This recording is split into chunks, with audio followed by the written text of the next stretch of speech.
is September 5th. We're doing part 3 of The Evil Within by Tango Softworks, Shinji Mikami, John Johannesson, and many others.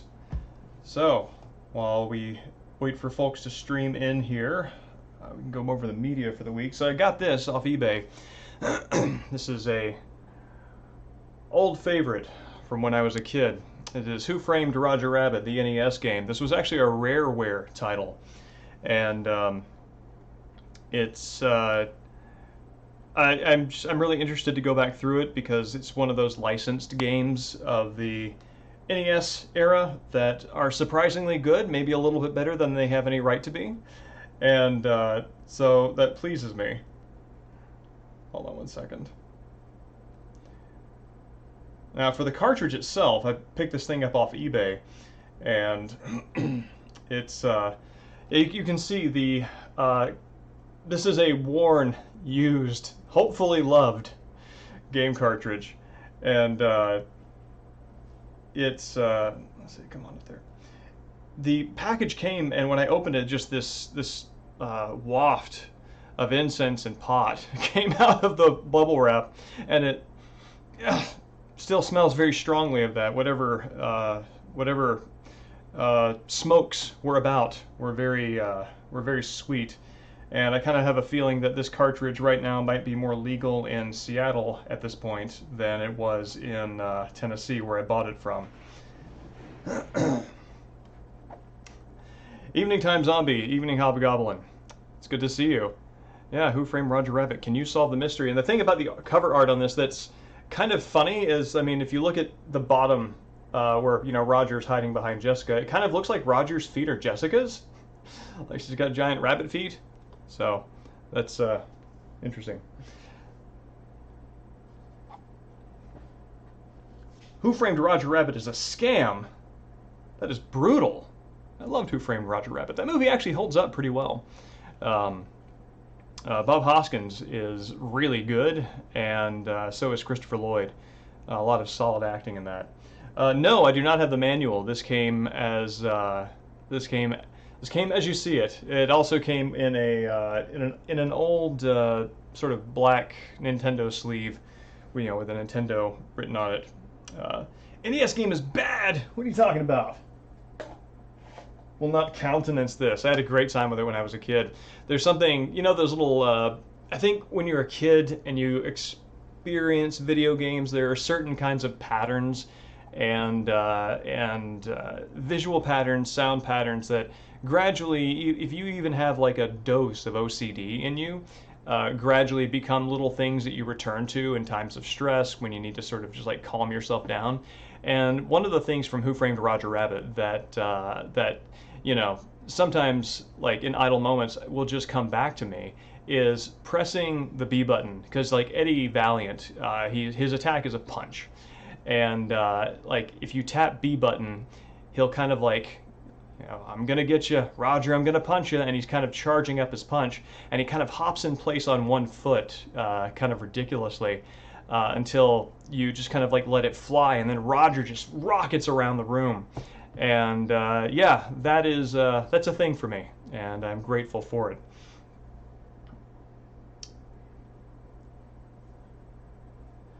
There's a number you have to call in that game in order to progress through the plot. The number is now a porn hotline. Really? Well, I don't remember that, and I'm interested to see like if this game actually has that or if that's Dick Tracy. In either case, obviously, I'm just going to go to good old Game Facts for that. all things considered. Yeah, no, there's a lot of material in there that a kid wouldn't understand, except you. But the thing that's really good about it is you kind of don't need to understand it to kind of know the high points that, you know, with the whole patty cake thing, you understand that Jessica Rabbit was doing something that was a betrayal. And as a kid, you kind of get that, and that's really all you need to know to understand the story. So, yeah, it's really well done for kind of like riding that line. Other things this week, finished up Conroy's South of Broad. Again, Conroy in his later years kind of is less ruminant, more storytelling focused. I feel like he's a very episodic writer. He's very much feels very much like Harper Lee in the sense where like To Kill a Mockingbird is a bunch of short, kind of like a bunch of short stories that all hold together, and that's kind of where his style goes. This feels like a shot at a more consistent novel, and that feels less like his style. So something like Prince of Tides and Lords of Discipline, where they really stick to the sort of like memory recall format, flashback. That's what I'm looking for. The flashback style that fits him better, but still very good. Good to read. And next up, I think having just binged Conroy 3 books in a row over the past 4 weeks, I think I'm at a point where I'm ready to shift gears and focus on another writer. But I do have Losing Season. This is a memoir of his, so it's not fiction, and I think this will be a good thing to take a break from him on, because I'll get to see what he does with a different genre, and I think that's good.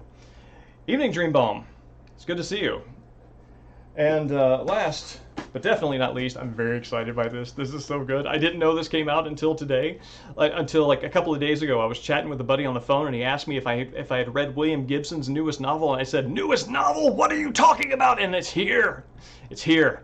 And it's a sequel to one of my favorite Gibson novels, novels, not novels. One of my favorite Gibson novels, The Peripheral. The Peripheral is really good, and you should definitely read it. It's best the second time through, like almost all Gibson novels, because he just throws you right into the universe, doesn't explain anything, and you just kind of have to get your bearings and figure it out as you go along, which is the magic of the way he does stuff.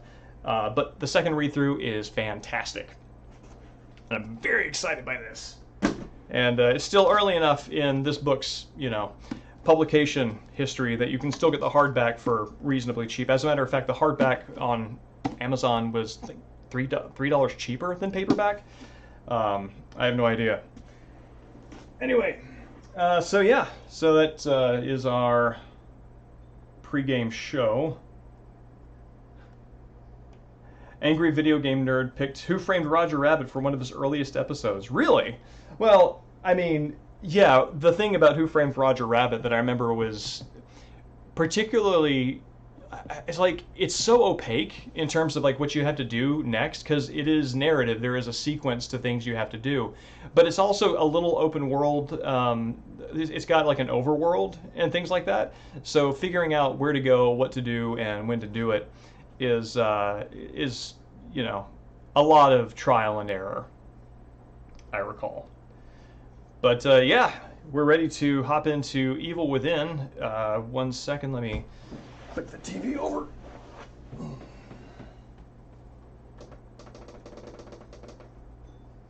And also drop the volume so my head does not explode when the audio comes through the headphones. Oh, nifty. I think this TV actually saves 2 different volume levels, one for headphones and one without. So it has been hot today. There was a possible smoke warning coming in from eastern Washington that I took some precaution and just closed the windows, which hasn't been unbearable, but still gets to you. If I have a seizure, make sure to call the hospital. Thank you so much. It will also be the first time such has happened, so that will mark a new period in my life. Hopefully we don't have to do that. See how the volume is here.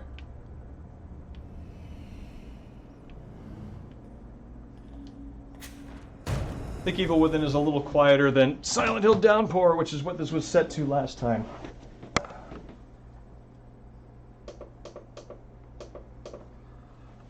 Oop, don't do that. Okay, cool.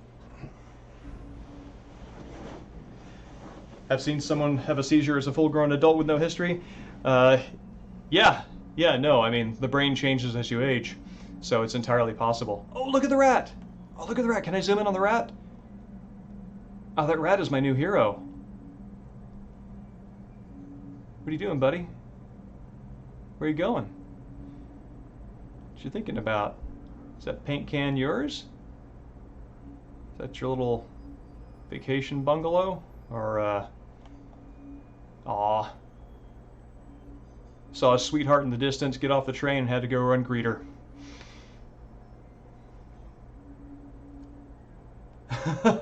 Cheap jump scares. I mean, it's got some scary. It's got some. I feel like the jump scares are earned. That's what I'm gonna say. I feel good about them anyway, and you know my feelings on jump scares. 70% of the time, not a fan.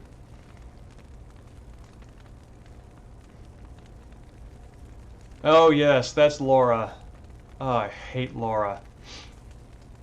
As I mentioned in the previous stream, Laura is easily the scariest thing in any survival horror or horror game to me. Let's see. Camera is kind of close to Sebastian, so it kind of feels like this might be a story moment. That's my, okay, that's my crouch, that's my run, okay. This is, I feel like there needs to be a word for this experience where you are playing more than one game at the same time, and each game has just a slight variation on the same button mappings, and so you try playing one game and you start using the muscle memory for another, and you either, like, blow all of your ammo at once, or you know, wind up sprinting when you intend to stealth. And there should be a word for that. I feel like that's the sort of thing that... Are we going to have nightmares? Well, I've already had my nightmares about this game, so it's hard for me to put myself in that position. Let's see. We're saving up juice. Kind of reminds me of Douglas Adams's book, The Meaning of Life, where he and a co-author took the names of small towns that had small populations and whose names did not recur elsewhere, and used those as words to as hosts for definitions and experiences that everybody has, but we have no specific words for. Oh, there we go. Yeah, Claire de Lune is, guess he doesn't see me.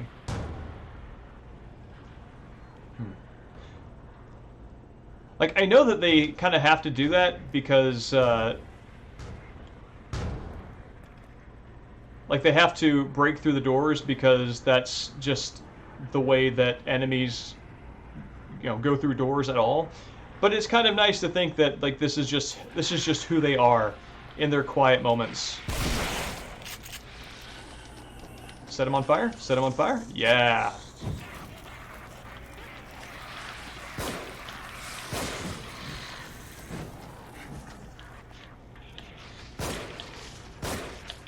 Oh, no, no, no, no, no!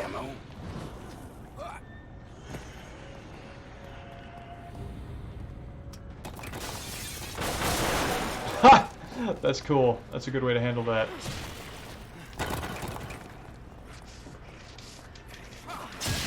Thank you, Joseph. Yeah, that's the only instance I can think of where a save point happens in an area that that can have enemies. So having the architecture fall and destroy it after enemies arrive is kind of cool.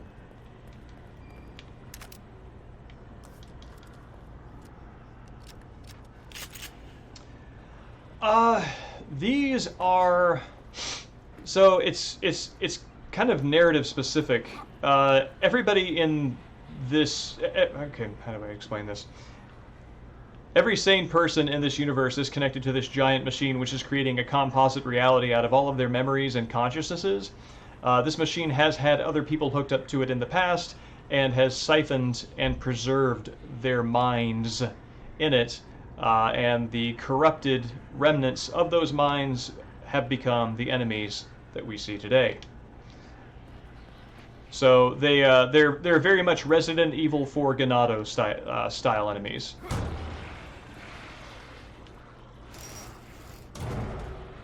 Oh, oh, you jerk! Oh no.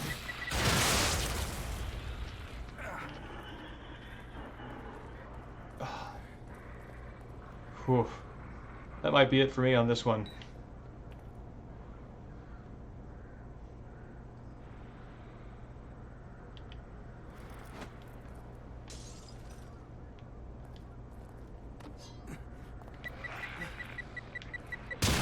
Whoops. Evening arc. Time as a flexible concept here. It's all, you're basically running through a madman's memories, and sometimes the memories of the other people who are hooked up to this giant machine. So time isn't the standard by which we're judging things happening here.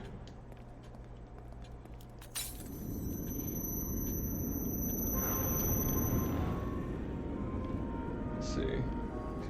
I'm curious. 3 bombs is a bit much, except for the fact that 2 of those bombs are preventable. I just screwed up. I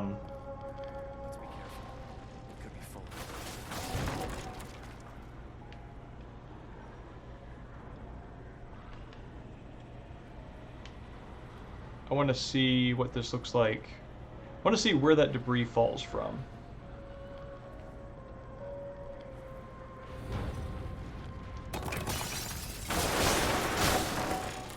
Okay, just kind of spawns in. But yeah, 2 of those bombs were avoidable because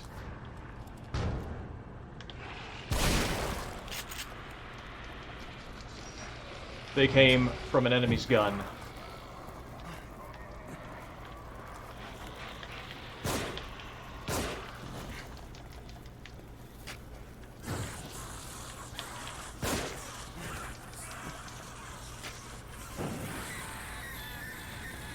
Cool.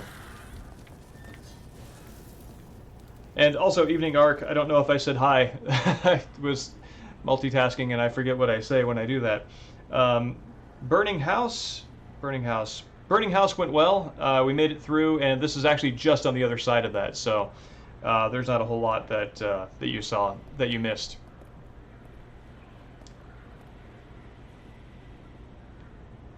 Yes, time is distorted. Simulation of reality and zombie-type creatures are what remain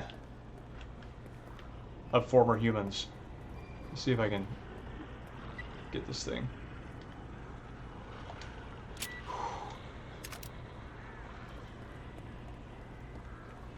If I could sneak up on this thing from behind.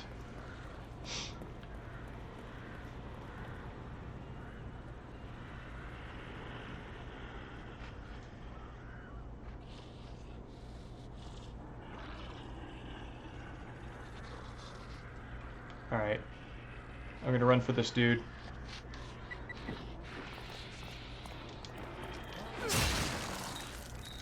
Switch? Switch, pull switch! Oh, I thought that was a trap that would work in my favor.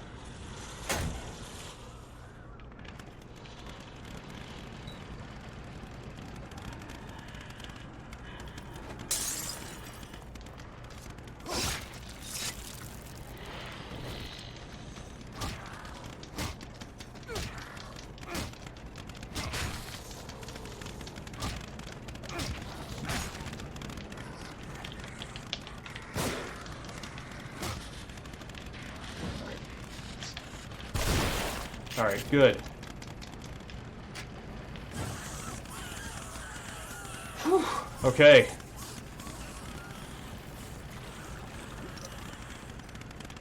I'll pick up the matches.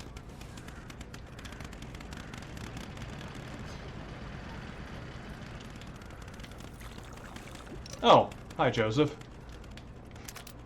Apparently you, sir, are bomb-proof. I'd like for you to do the scouting next time.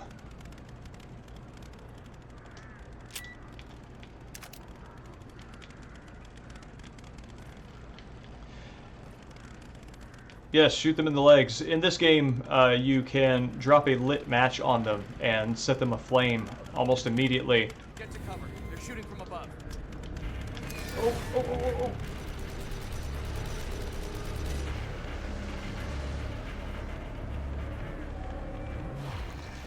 And the, We'll have to take them all out before we can get in. flame kills them almost immediately. Yeah, let's do that.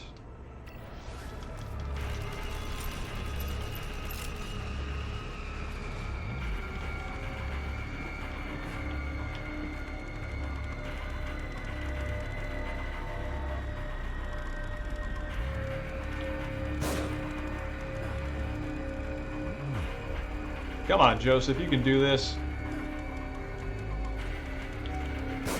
Thank you.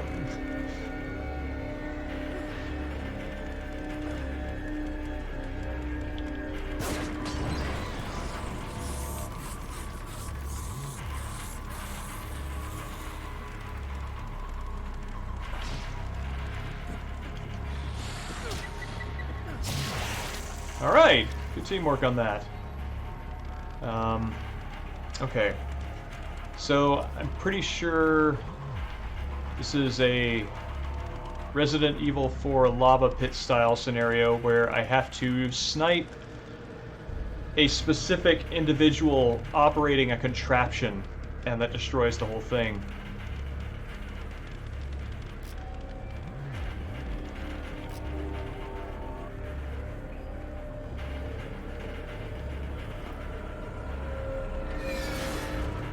Yeah, there he is.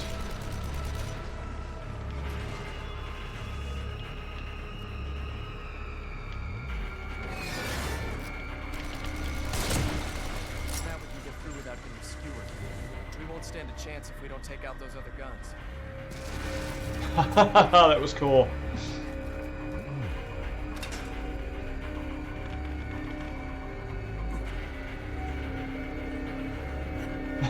Joe's glasses are not a fashion statement. That is correct.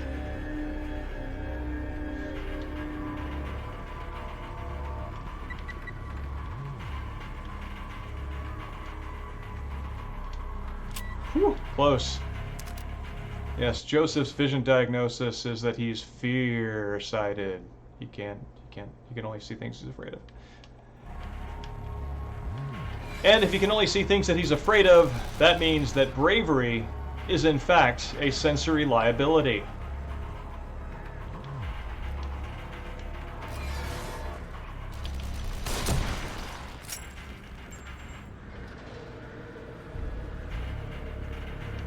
Yes! Alright. So I think that dude knows I'm here. He's running up. I'm also very low on ammo right now. Oh, hi! Oh god. Okay, lots of them.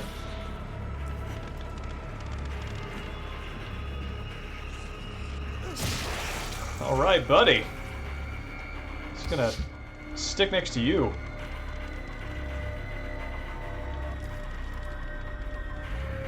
Yeah, that's one of the reasons why they use dogs on bomb squads. Time Zombie, everyone knows that bombs can't see you when you're crouching, and dogs are basically always in a state of crouch, as far as bombs are concerned.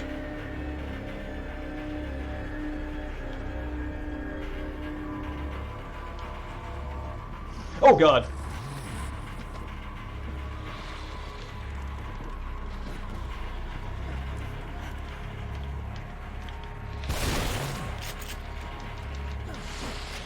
Yeah, 2 for 1.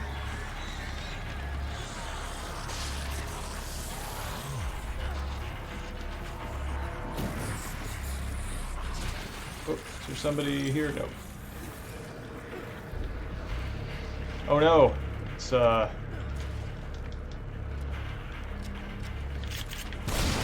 please, totally keep covering your face.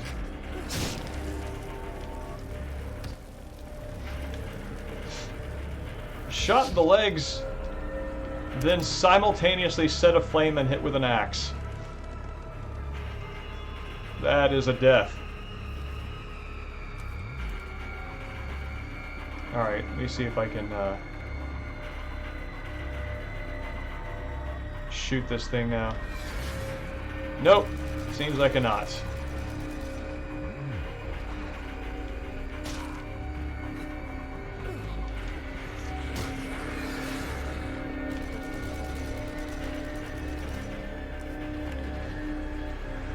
Oh god.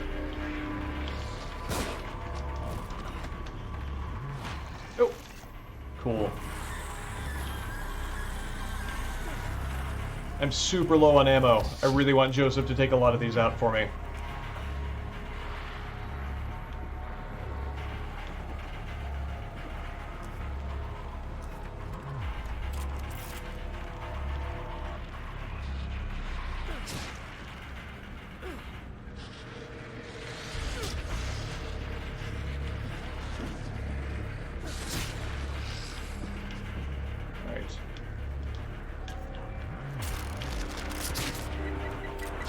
Yeah! I'm here for that.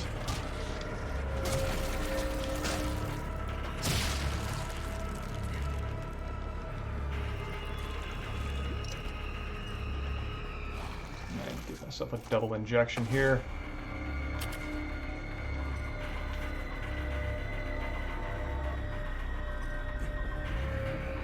Okay, now let's see if we can take that guy out.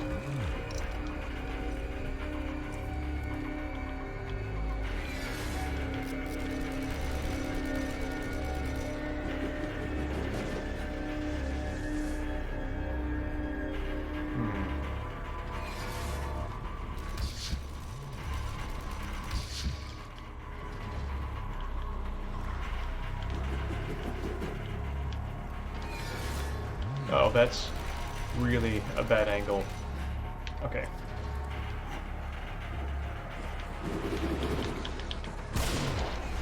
Well, how's that for accuracy?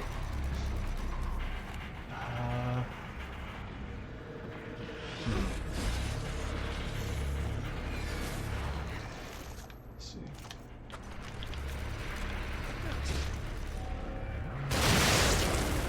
Excellent. Oh, you're still here.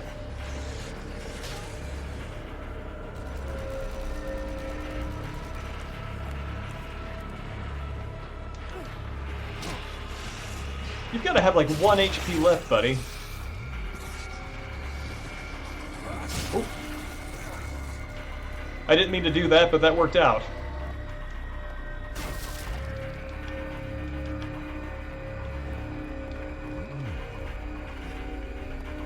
Yeah, as far as ammo rationing goes, this is survival horror, so it's definitely the name of the game. Ooh. Pick this up. Thank you.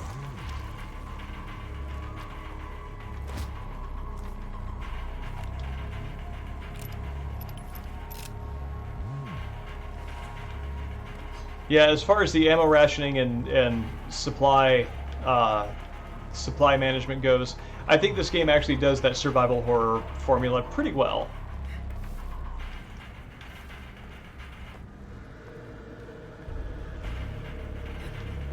I never feel like I have too much when I am on a harder difficulty. Okay. Who am I hearing?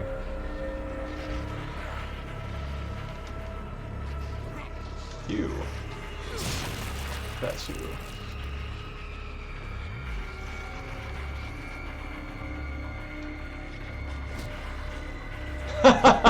That's great.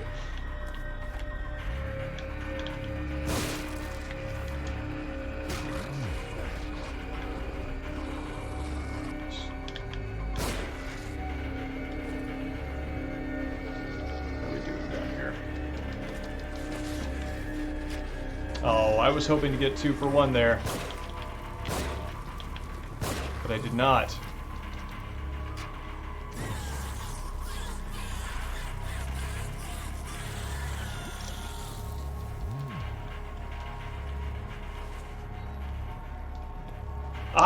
I did not make it this far on Akumu. I have yet to beat this game on that difficulty. And one of the things I'm thinking about doing is picking this game up as a speedrun material. And I think that using that as an opportunity to visit Akumu would be a good way to add some extra spice to that mode, and also, you know, make the speedrun attempt a more, I guess, enticing challenge. Okay.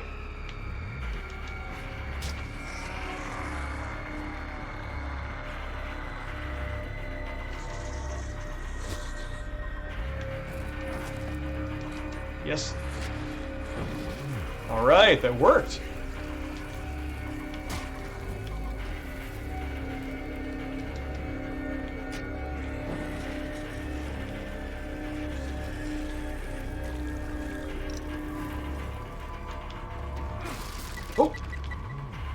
Didn't know that was there. Cool.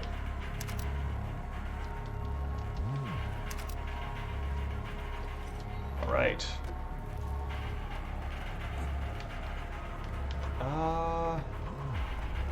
Sure.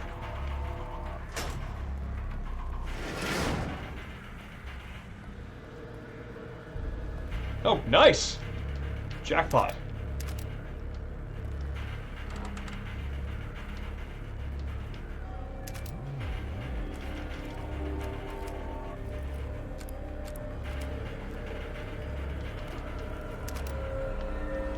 Enemies are killing my enemies for me?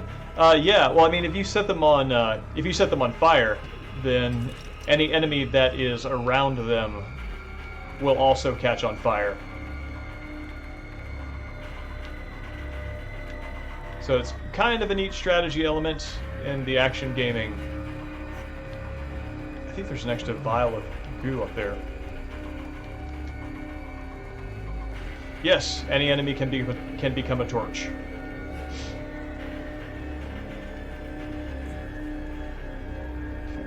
Step off here. Yes.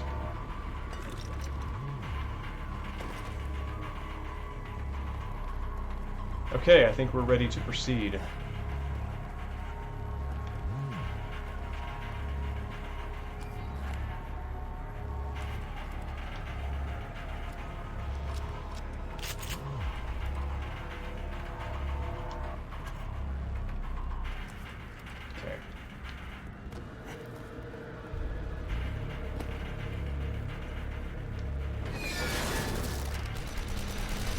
Wait, there's another one?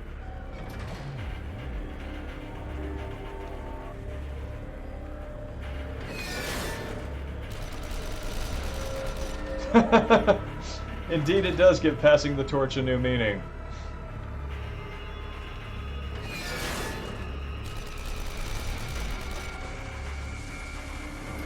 Okay.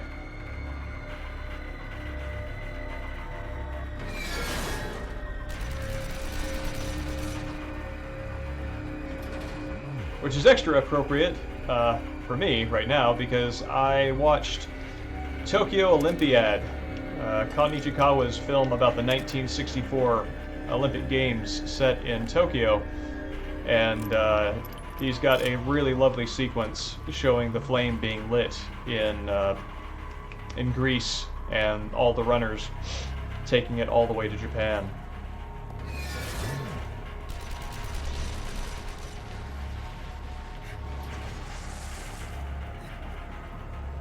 Oh, this connects there. Okay, okay, I see what's up.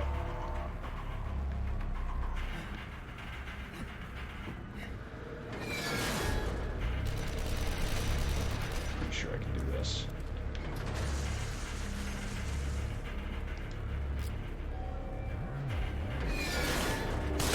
There we go. Yeah, actually, it's really funny. I think you will appreciate the irony here. Go to Google and Google Tokyo Olympics 2020.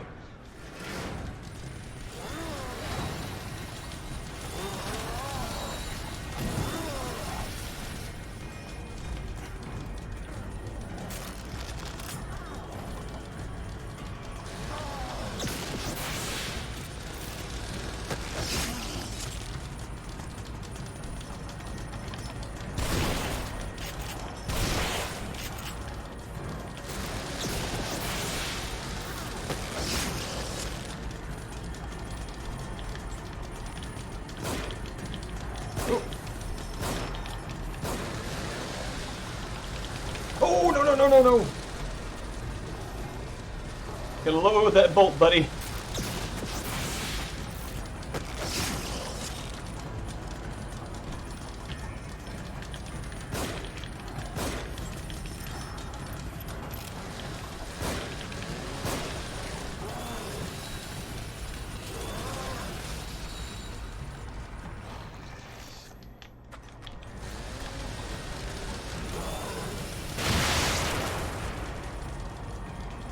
Jesus. Oh, no, no, no, no, don't run out of stamina. Please don't run out of stamina. Ah. Shoot. Yeah, it's like, when are the 2020 Tokyo, when is the 2020 Tokyo Olympics? In 2021! So, it does my heart good to know that they still kept the organization and everything, and can continue to go through with it. Just makes me sad that we've got to wait another year. Since I died or after I'm done with this guy, take a look here.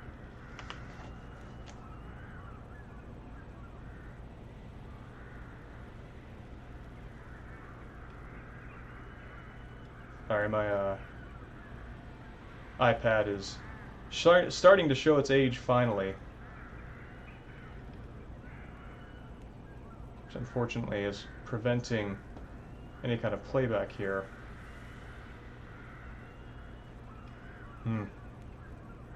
Oh shoot, it still says Silent Hill Downpour. Hold on a second. Oh.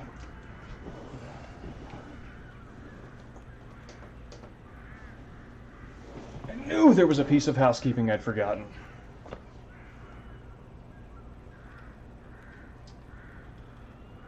Let's go ahead and change that.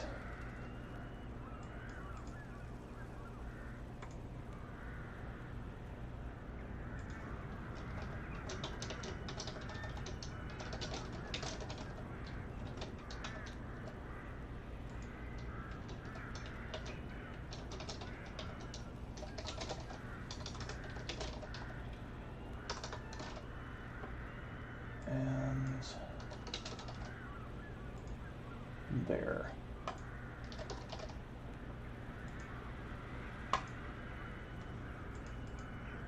Friend, I need you to accept that field input. Thank you.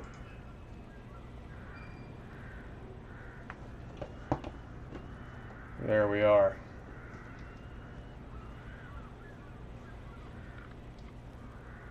Yeah, Ark, I think I might need to check that out after I'm done with the stream, because every apparatus that I've got to look at it is currently crashing. Wicked. So, but thank you for that link. I will take a look at that as soon as we're done.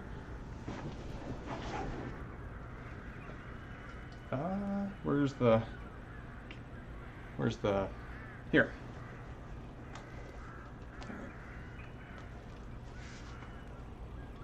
Now where's the, here. Okay. All right. All ducks are in a row. Can you fall off here?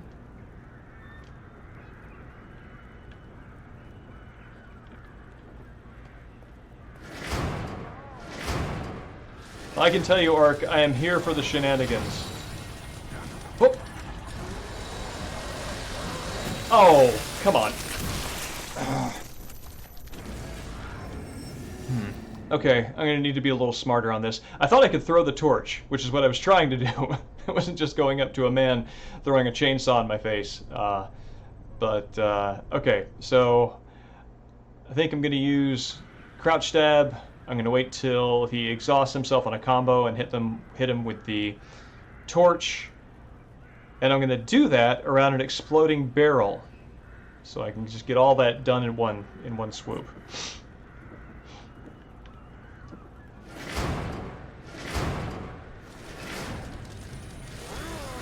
Okay, here's my barrel.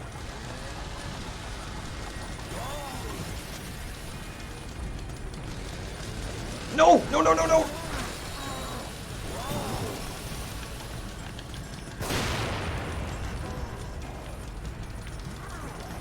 Okay. I thought maybe I could get a stealth stab in there, but no, it seems not.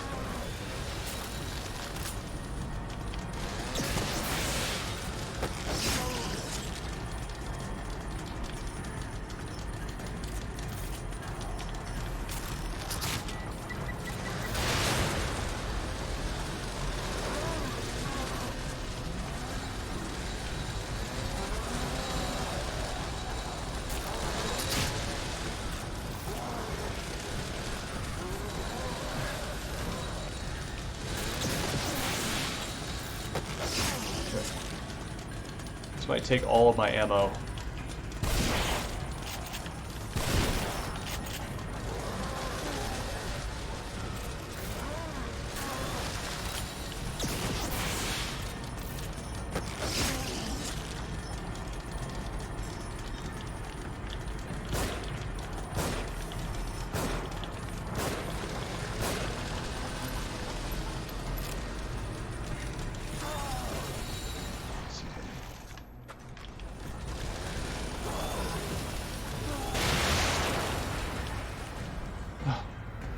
All right. I mean, geez, Joseph, don't try to find a way to help me.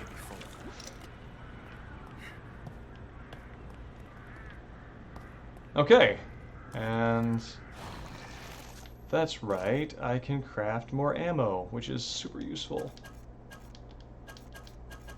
Also, I do like that the flash bolts are one of the most useful technical weapons, and they're also the cheapest to build.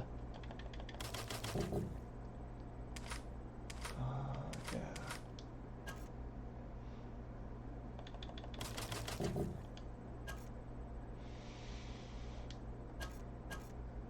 Frost bolts. Okay.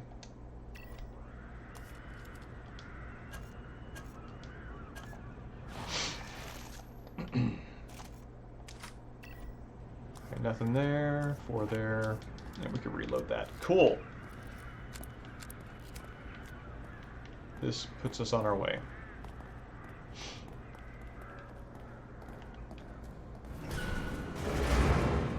The elevator is stopped at the top. Let's look for another way up.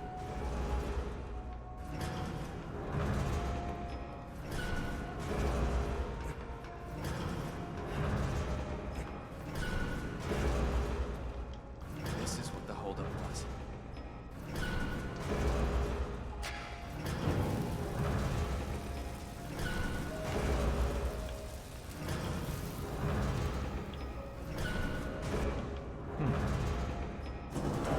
That's interesting. I guess that is one way to know definitively when a body has disappeared and is off the map, regardless of visibility.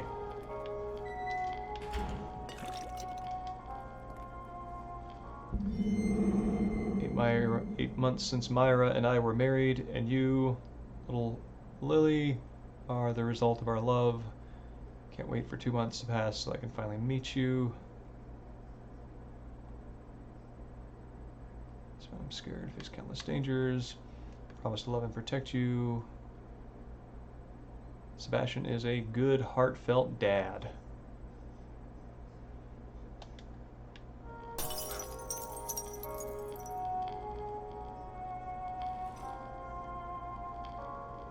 Oof. I am sorry to hear that, Time Zombie. What a petty and bitter person that is.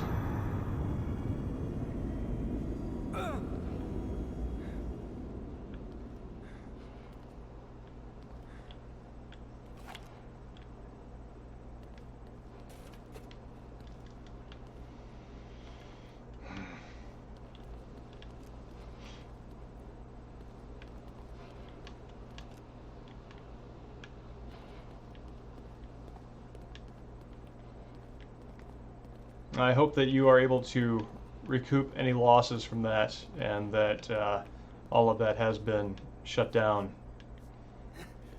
That really sucks.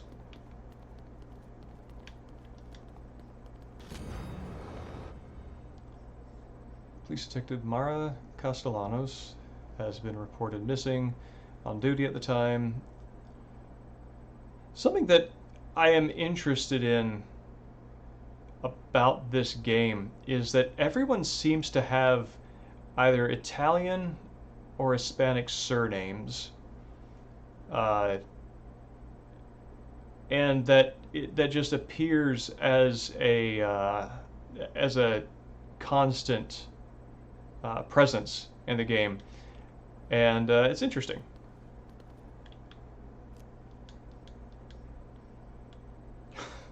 No, that I can see why. That's not something you expect. for a variety of reasons.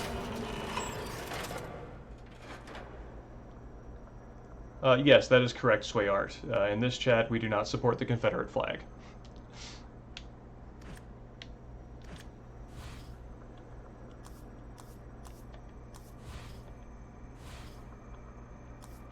Lest that be in doubt.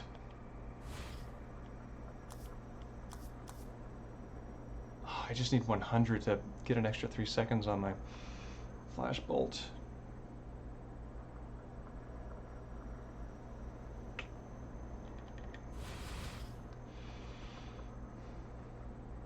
Man.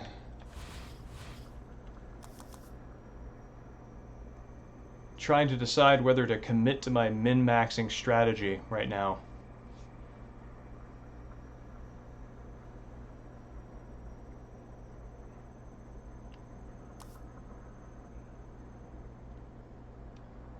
I'm very sorry to hear that, Sway Art. No, this is a fine place for you.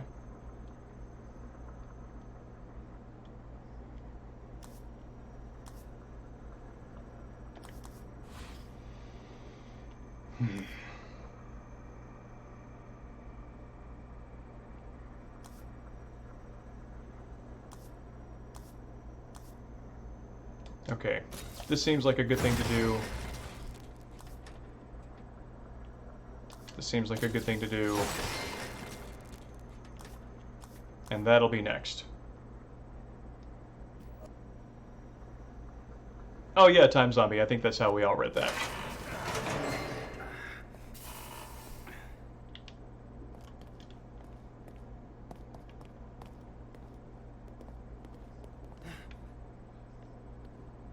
But I think that Sway Art's asking for clarification is totally reasonable.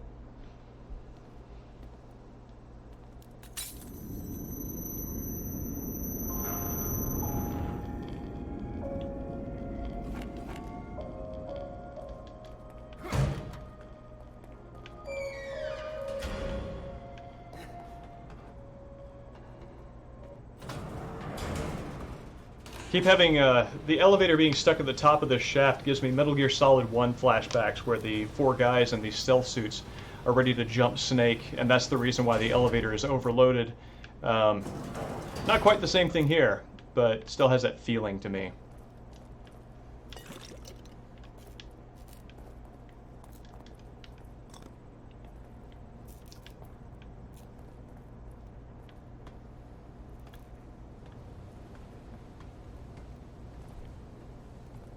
Oh, good old-fashioned canvas meat bag. Kidman is okay? I don't like that they used her as bait. Almost like someone's toying with us.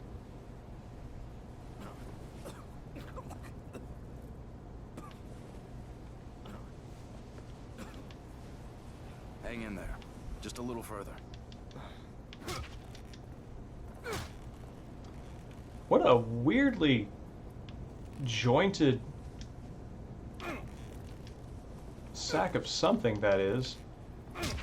I'm just really interested to see how many points of articulation this bag, which could just easily have been done up as a single straight punching bag, has on it.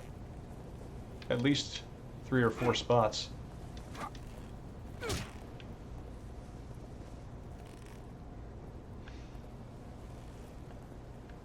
No, that doesn't work. It's forcing me to walk right now.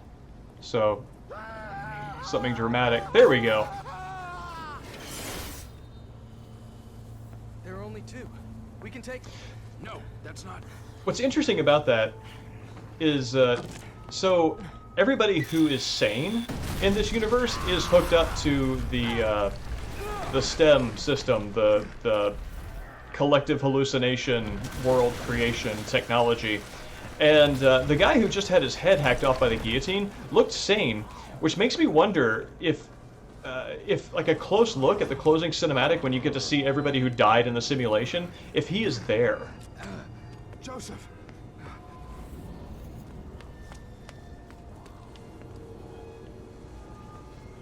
Well, do I think there is a body inside it? I think there is at least one body inside it. I'm seeing something that kind of scans as like knees, ankles, but maybe more than one. I mean, sometimes you just run short on canvas.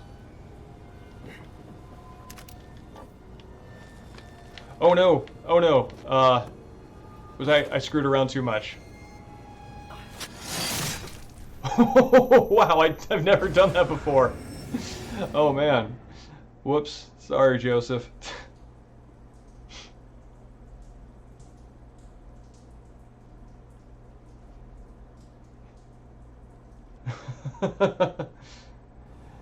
Evening, Swimmy.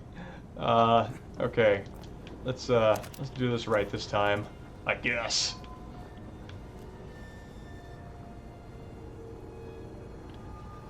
Let's see.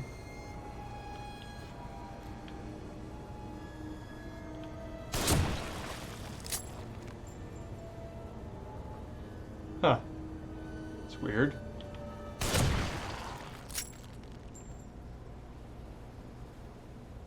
You okay? I'm fine. No need A to worry. speedrun strat of just planting an electric bolt on Joseph before that checkpoint and it would automatically activate. I think we should try that.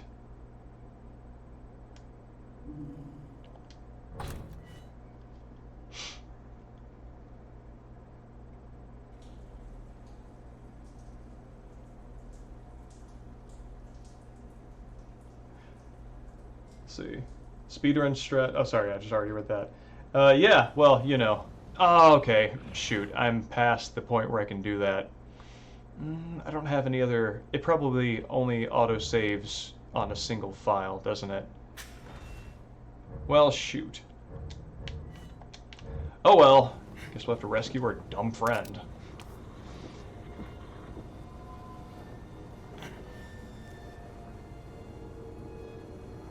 And yeah, they might have made those easier to headshot arc, which I generally approve. I feel that...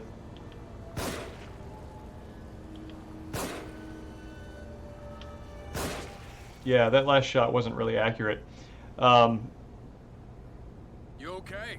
Which I approve of that, because I feel like if it's supposed to be a I'm fine. No need tense to moment that's not necessarily a skill check, but something where it's getting you to participate in the drama, I feel like they should just kind of lean easier on that, because that's the purpose of the scene, at least on normal mode. And swear, yes, DMC, Bayonetta, those are my jams. I played I played a lot of DMC 1 and DMC 3. I beat both of those games on Dante Must Die difficulty. I just want to come back and punch that bag for good measure. And no, that's fine, Time Zombie. It's my name being known as Jay is fine.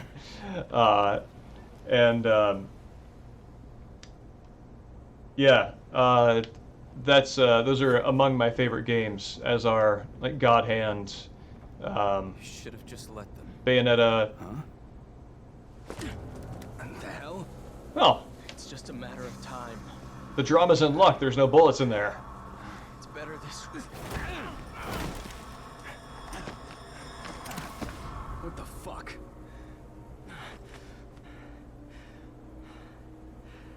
I know, Swimmy. It's just...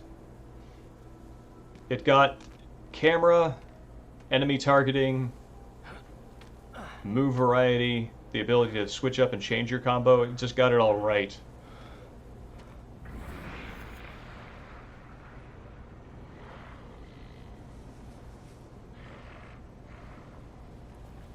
Cover me.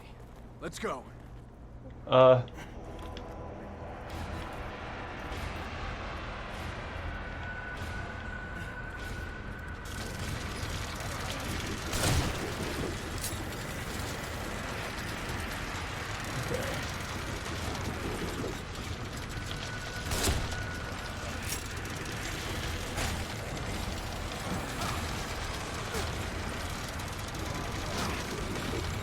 All right.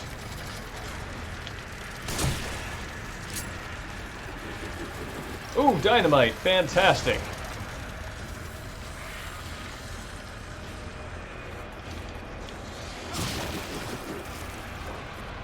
Oh yes, bullets.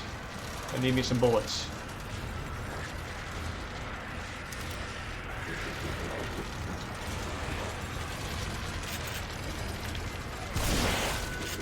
Set up on fire. Hurry, this way.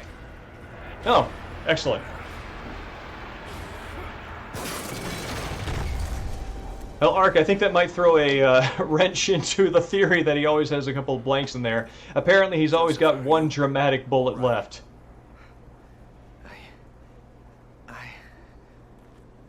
Yeah.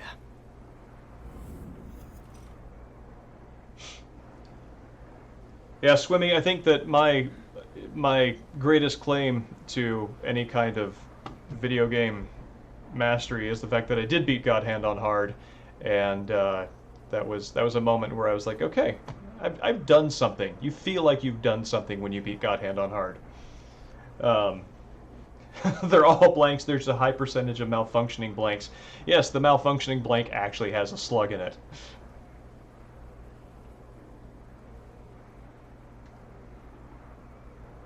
Possible to beat the game without bullets. That's a really... It's not possible... I think on a New Game Plus, with a specific item, it could be possible. I haven't tried it. There are some brass knuckles that you get that enable you to kill anything in one shot. And it's possible you could do it with those. In fact, I wonder... Do I have those? I think you actually activate them from the options menu.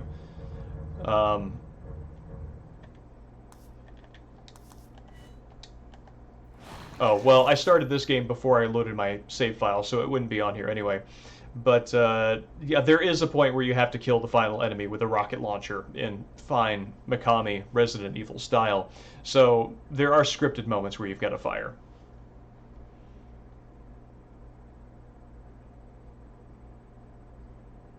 Gitaru Man on Master Mode. I actually have never played Gitaru Man. I don't properly know what that game is.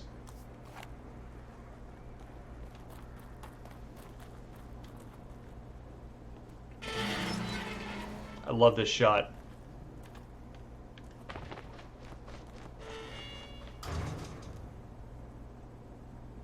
This reminds me of one of my favorite paintings.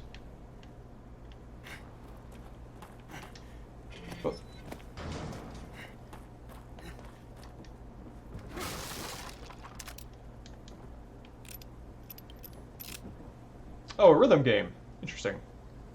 I did not know that. I've heard people speak well of it as, I don't know who made it. Again, like, I know nothing about it, but everybody who has spoken well of it speaks of it as a kind of like Dreamcast / Sega kind of lauded game. It's got that originality, that fun, that kind of sprightly attitude. I think there's a crouching spot. This looks like some kind of a marketplace. It looks deserted, just like everywhere else. We ought to keep moving.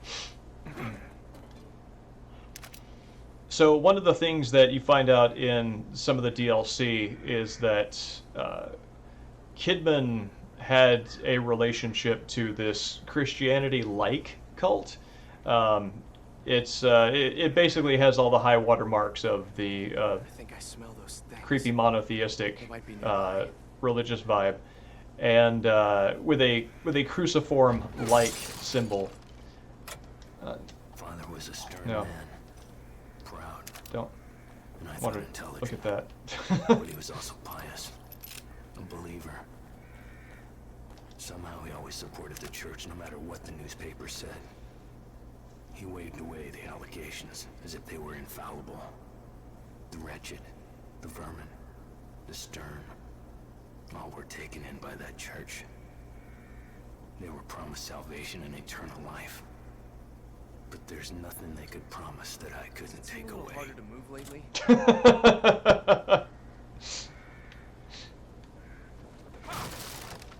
Good timing, Joseph. But yeah, so, you know, creepy, cloistered, local cult church thing.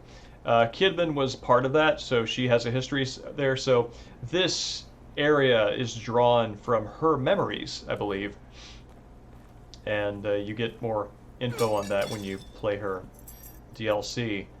But so yeah, that's what this Resident Evil 4 type area comes from, and it's a very strange and kind of unexpected background for Kidman in particular, because she kind of has the, I don't know, she kind of has a city girl vibe to her with the way that she kind of carries herself and handles situations, and you kind of don't think of this setting when you think of that kind of like special agent bravado. So it's an interesting background choice.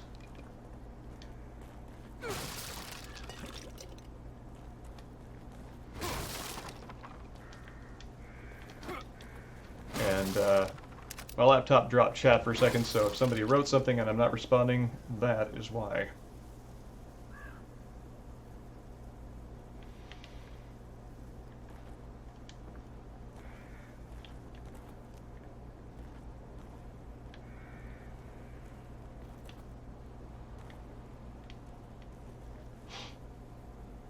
This does raise a question that's it makes sense that you would have creepy, you would have deteriorated oil paintings and ripped canvases as a sign of, as a sign of decayed aristocracy and the sort of degeneration of blue blood culture in society, which a lot of those Gothic castles kind of represent.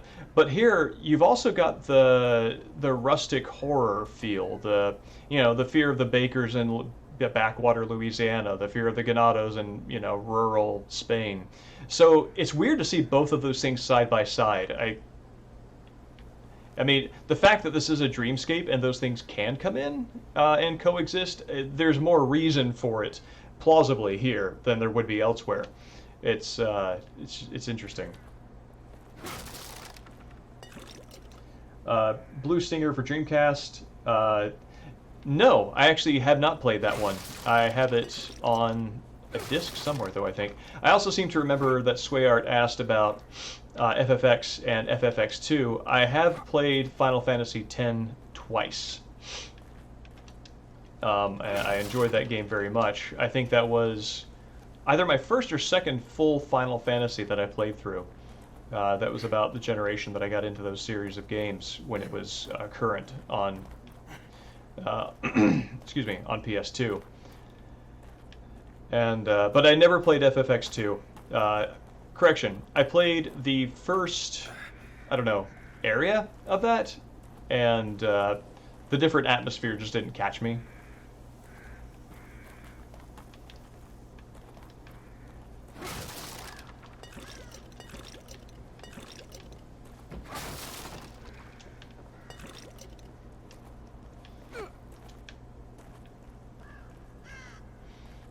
I seem to remember there's a secret. Oh, here we go. This is probably what I'm thinking of.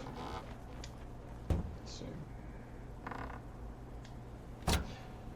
No, I did play Final Fantasy VII, but I played Final Fantasy VII after I played FFX.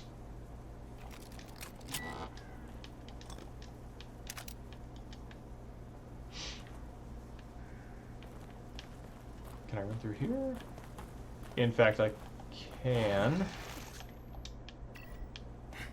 Yeah, I played FF1, 5, 6, 7, 8, 10, 12, and I have the most recent one, but I haven't gotten into it yet because that sort of time sink is becoming harder to make space for. What do I do with...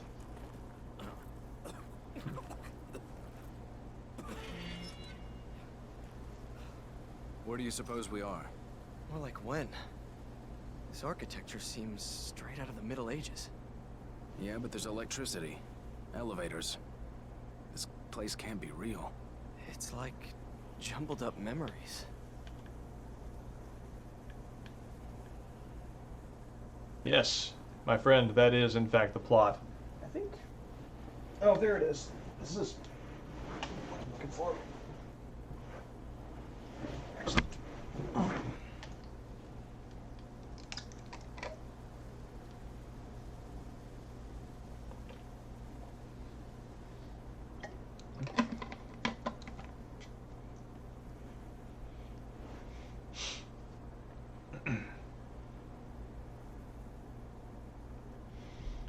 I don't know. FF7, I had a good friend at the time who had been very much into FF7 and, had written a lot of made a lot of fan art, written fanfic for the game back when it was new. So she was very excited to show it to me. And I was able to, even though it was years after it came out, I was able to pick up on some of the original enthusiasm by proxy. I feel I was very fortunate to have that kind of support in my experience. Shit. Let's hide out in here for a minute. Oh, this next area is brutal. Oh, man.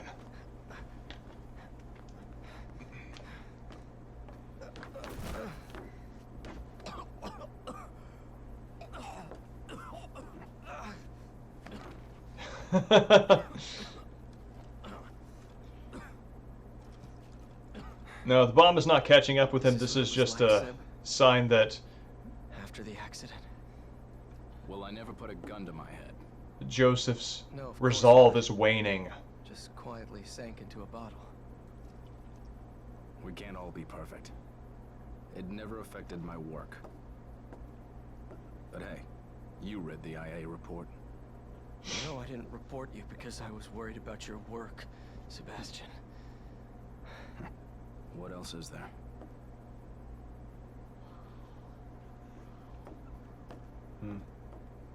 We don't have time for this. I need my partner here.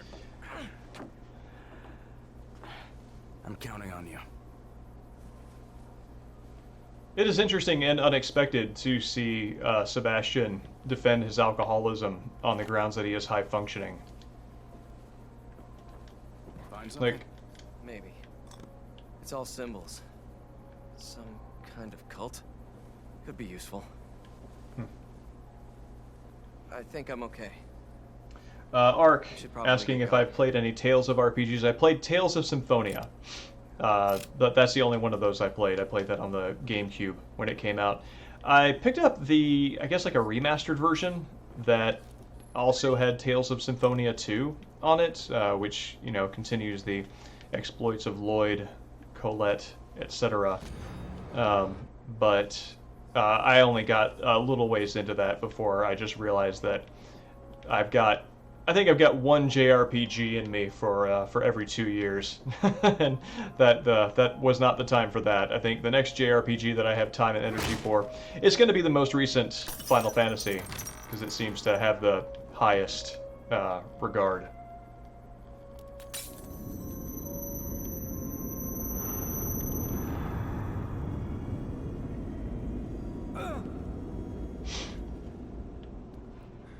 Yeah, Time Zombie, Claire de Lune plays whenever you're near an area where you can transport to the safe room.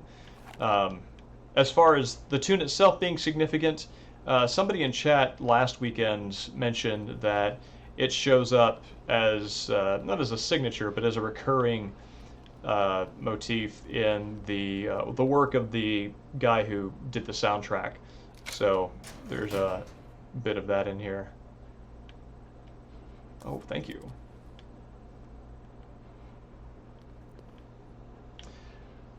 Let's see.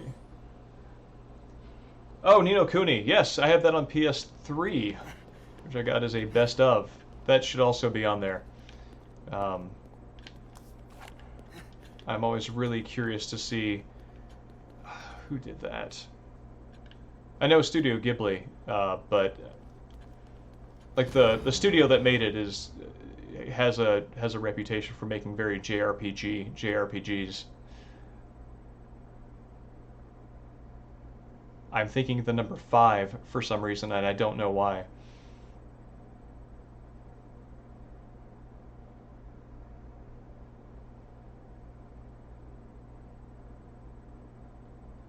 So, yeah, there we go. Sorry, blank for a second. Trying to recall what the name of that studio is. Salvador Graciano. That's again like another example of just the Italian name motif in this. The Persona games, yes. I have played Persona 3, 4, and 5. Do we ever see this guy? He's got a very Sadler feel to him.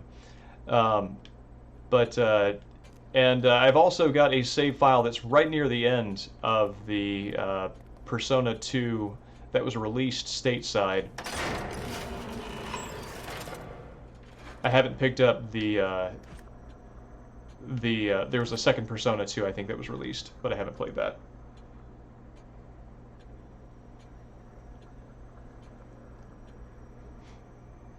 Well, as far as breaking church bylaws being a big scandal, I think probably here, because it's the sort of thing where the church is very intimately connected with the way the semi-rural or rural society conducts itself, it probably is newsworthy, but although that is showing up in the Crimson City Post, so likely not. That's probably an example of the dream logic of these hallucinations crossing over and being expressed in modern forms.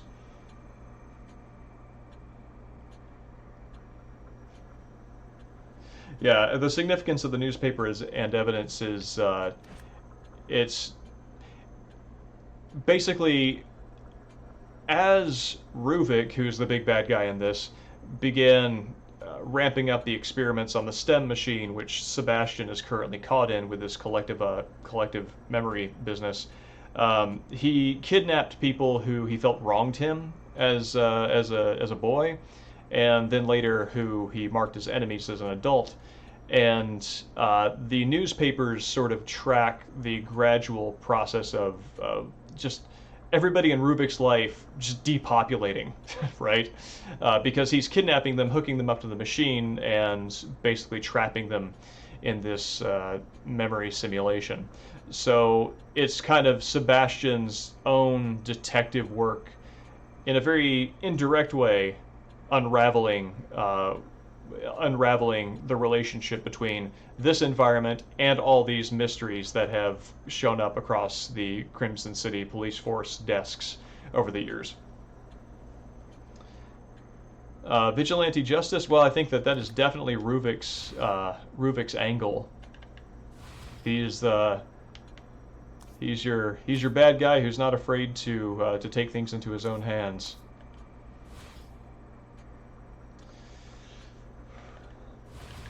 Let's see. I haven't really hit a cap on any ammo in a while, so I don't think I really need to do that. This could benefit from leveling up, because that is my most destructive weapon.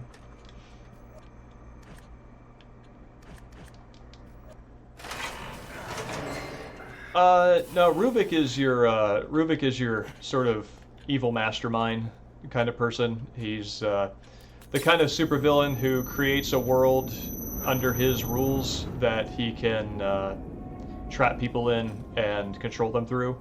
So he's that kind of villain. Excuse me, friend. Thank you.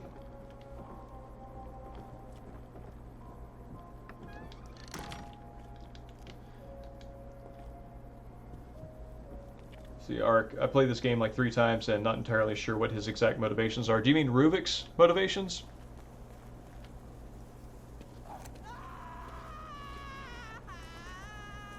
Hold on a minute. Let me climb up here and see if I can get a look ahead. Yeah, I think Ruvik is just like evil genius / demented child turned into an adult. You all right? That's Yeah. for my understanding. He operates less as a motivated villain and more as a type.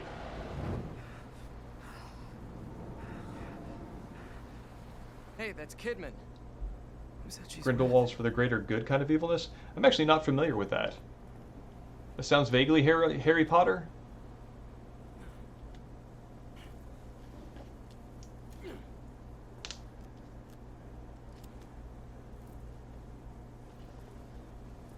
What I found. Seems to be in working How do you condition. know? You haven't tried it. Go on ahead, I'll cover you. I guess it can seem. Anything can seem from any level of investigation. Just gonna wander back here and see if there's anything I missed in the cutscene stuff.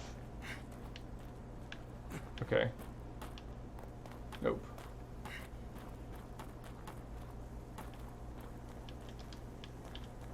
Yeah, I went to see all the movies with a good friend who was, oh no, who was very into it. But I myself kind of missed the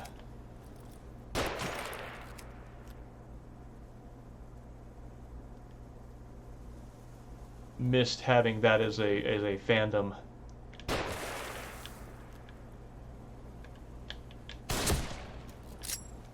Please be one hit, one kill on body shots. Yes, it looks like it. Oh, okay. So that kind of villain, I see. I've also seen Wizard People Find cover. They're Wizard shooting. People Dear Reader many, many times. Oh, you're still alive.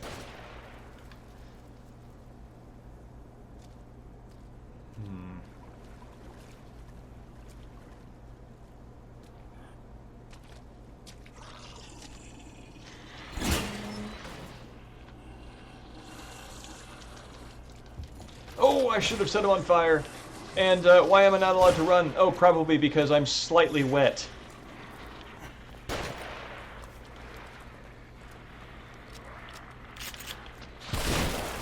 Yep.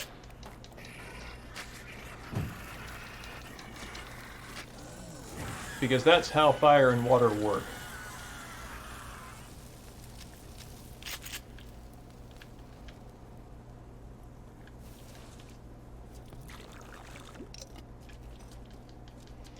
Yeah, Swimmy. I started watching that. I was showing it to somebody who is not who did not partake of the internet in the aughts and early tens, which I believe is when that was current. And I was rewatching it again, and man, it really holds up. It's ridiculous. Okay.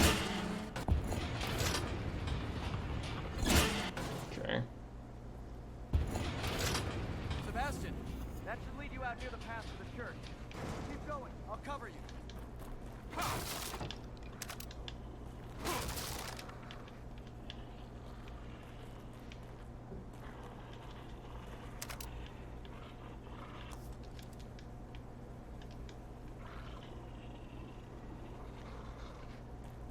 Watched it twice. That's oh no. Oh, I think I know where this is going. Yep, that's it. That's so good. But oh no.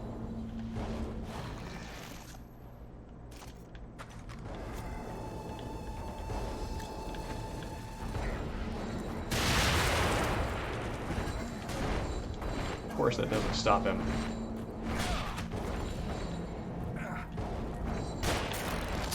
Oh no, no, no! Let's go, Sebastian.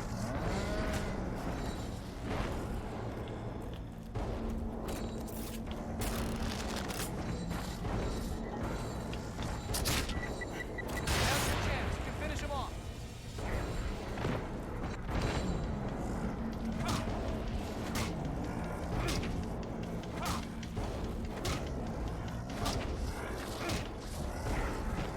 Joseph, I'm not 100% sure what,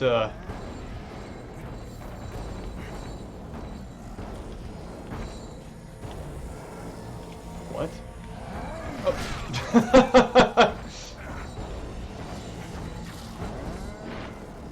Okay. Maybe I can get him over here and set him on fire.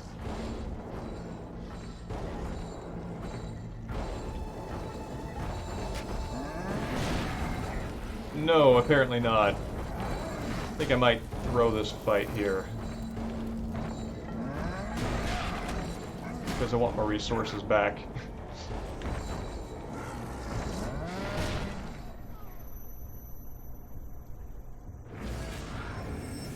Favorite genre of music to listen to? I honestly listen to a lot of video game soundtracks. That has been my staple for a very long time.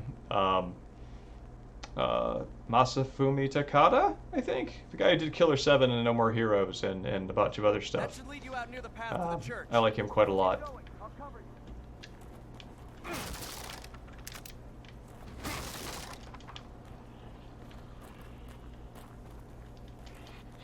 But music is an art form that I've had less meaningful experience with than others.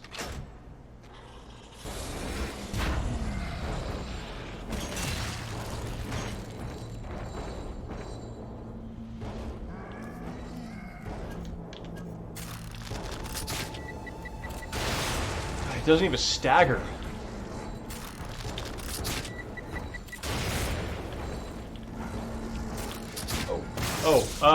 I don't know what to do with this.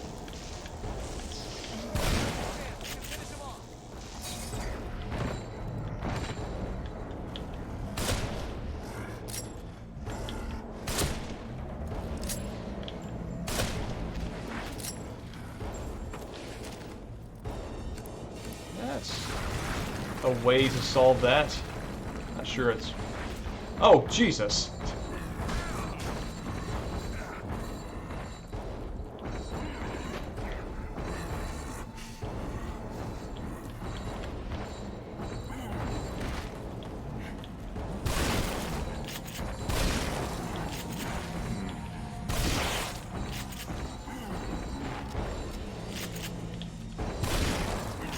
I think I'm going to throw this and get my resources back, because I think I can do this better.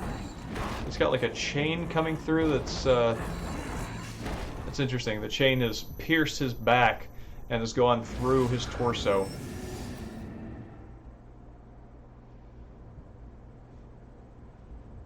Oh yeah, also Akira Yamaoka. I love his work.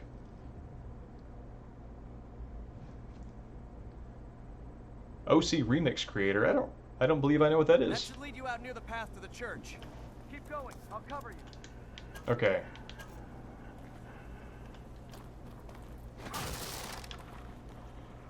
I have a suspicion that with enemies this large, there's probably an environmental thing I can do. I think I'm gonna run around and look for that.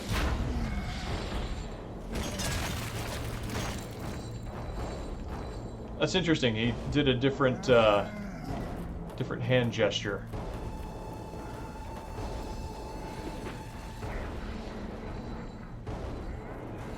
Oh God.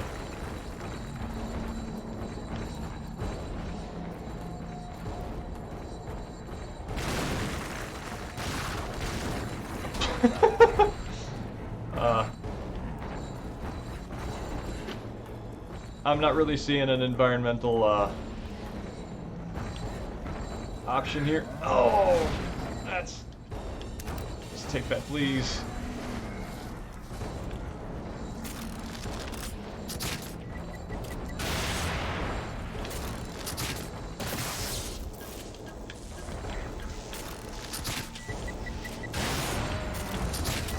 No, don't come near me.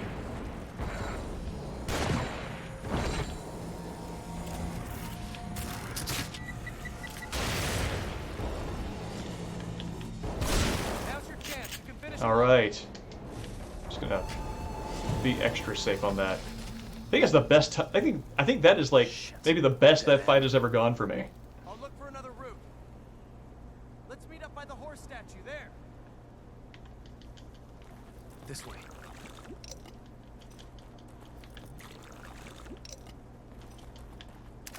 Let's see if I can. No, can't do that. Time Zombie, I will check that out. Thank you for alerting me to the existence. Oh, this could have been useful. Of internet culture from 20 years ago that. Oh, rights. I probably should know about.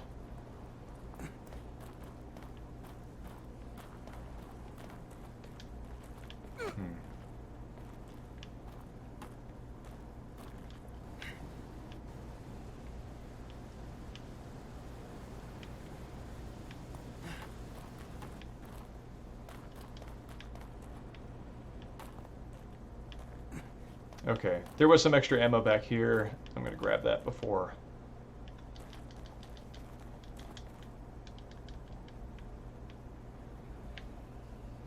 Check something here.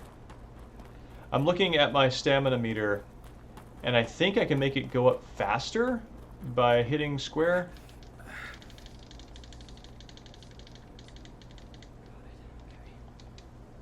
No, it just started going up faster at the last third, so it's got a kind of like increased speed as it gets higher.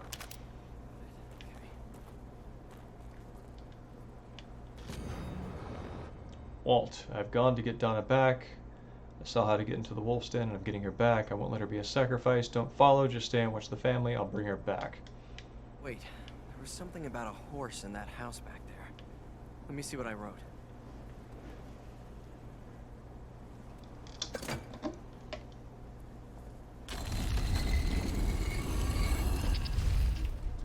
I guess we go down. I guess so.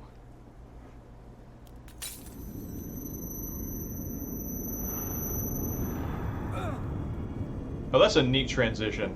I like all the transitions with the photographs. I think those are very cool. Just really suggests that Sebastian might just be getting lost in his mind.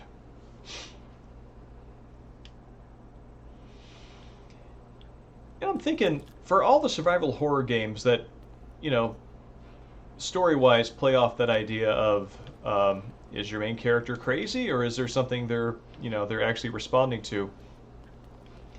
And I feel like in most cases, they never ultimately side with crazy. It's just like, it seems like they are hallucinating. It seems like they're dissociating, but they're actually at the whims of something that is like externally verifiable, right? It's not something chemical or something that's just going on sort of psychotically in their own brain. I can think, like Silent Hill 1, I think, actually has an option that can capitalize on that. Oh, weird, the newspaper's in German. Where it's the like Harry on drugs ending, but I kind of feel like anytime it's posited like, is it all in this character's brain, the answer ultimately is no, it's not entirely in their brain, there's something real. Yeah, mere madness would be an escape. It's yeah,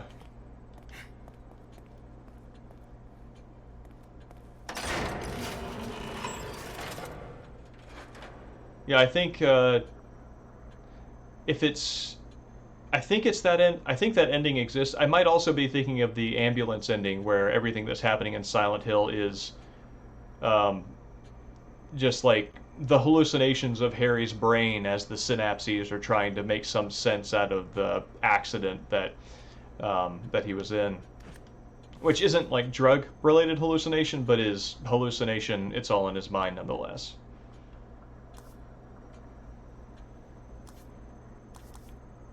Okay.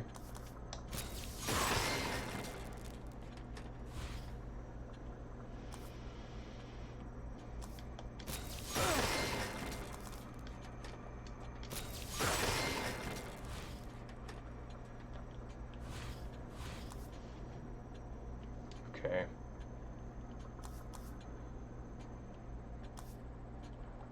Yes.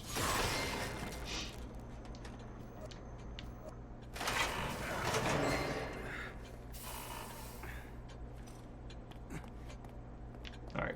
Actually, this is probably a good place to save, because I haven't saved in a while.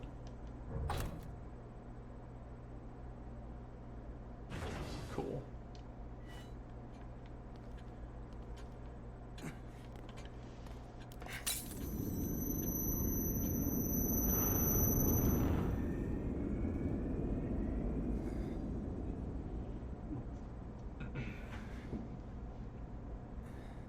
Are you all right?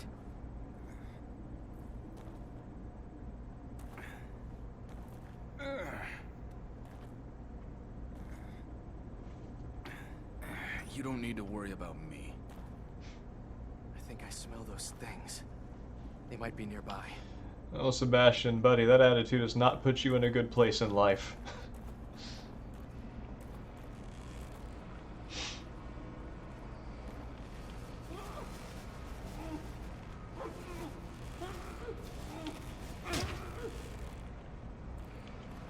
I choose to believe that is merciful.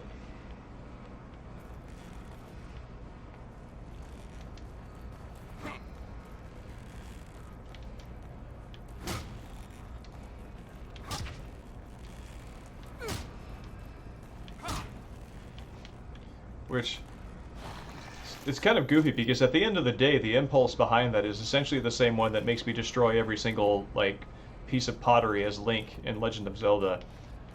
It's just, this time's it's corpses.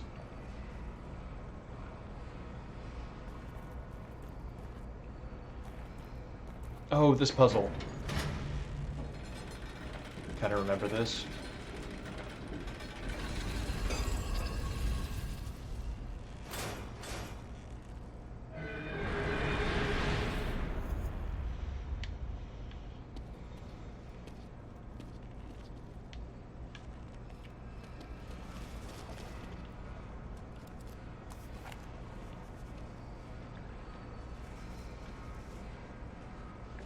Yeah, there we go. I'm gonna wait on that statue.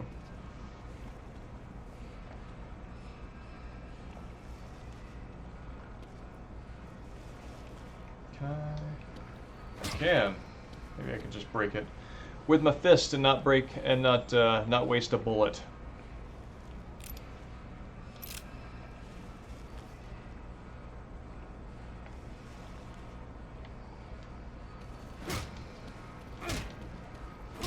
No, it doesn't seem so.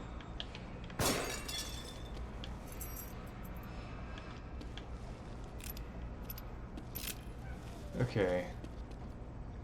What do you make of this writing? Doesn't mean anything to me. Should it? Now, hold on a second. I jotted something down earlier.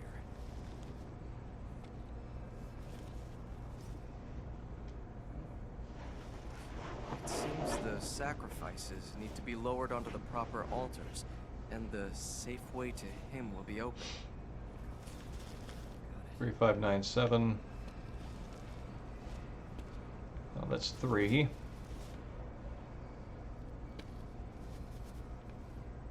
5 and 9 have slashes through them, so I'm guessing I lift this one up and then put the other 2 down.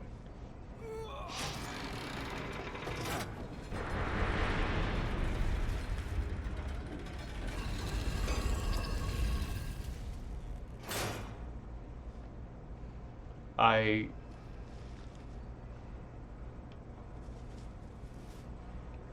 am confused and don't know if I can trust this. Maybe we should look around here a little longer. Thanks, Joseph, for letting me know I haven't solved the puzzle right.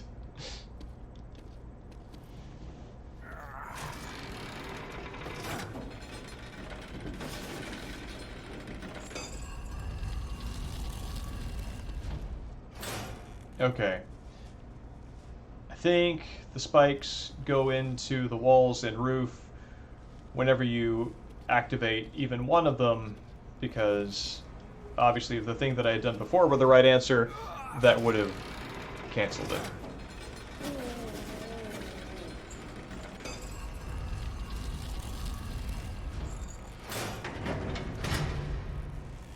I heard something.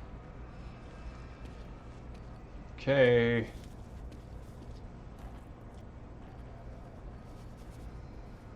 All right.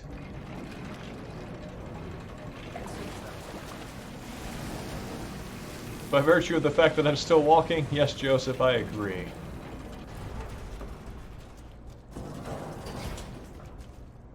seem to remember I found elevators weirdly significant in this game. There was a time when you had it right, when you were sure you had it right but still died. Yeah.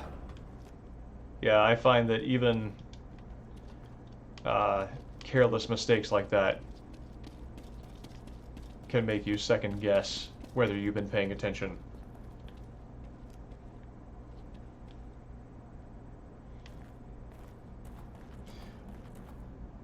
Interesting that the game does not confirm success on the puzzle. That's right.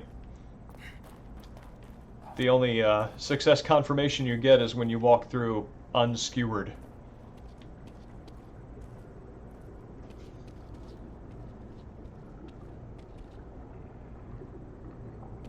Oh, the head is following me. That's cool.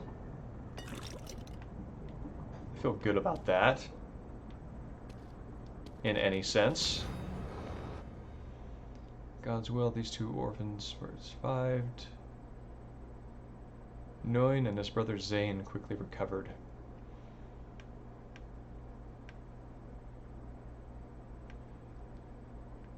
So there's some sort of Resident Evil experimentation, monkey business.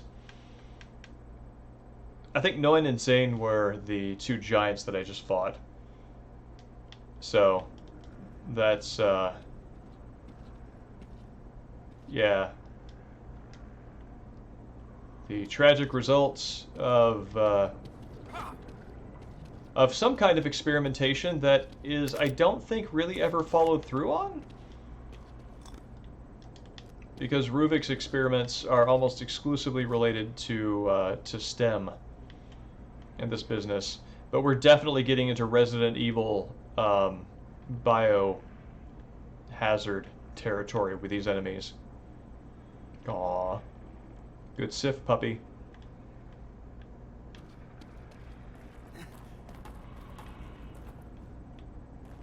Give that dog a sword and call him a good boy.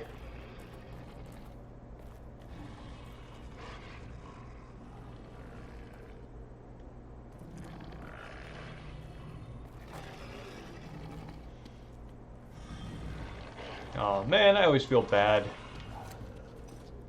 having to fight animals of any kind. I played through Ghost of Tsushima, and the only way I could ever get any predator pelts was by finding Mongols fighting bears and then intervening. 9 times out of 10, I would intervene to try to save the bear, you know, just kind of to roleplay Jin's character.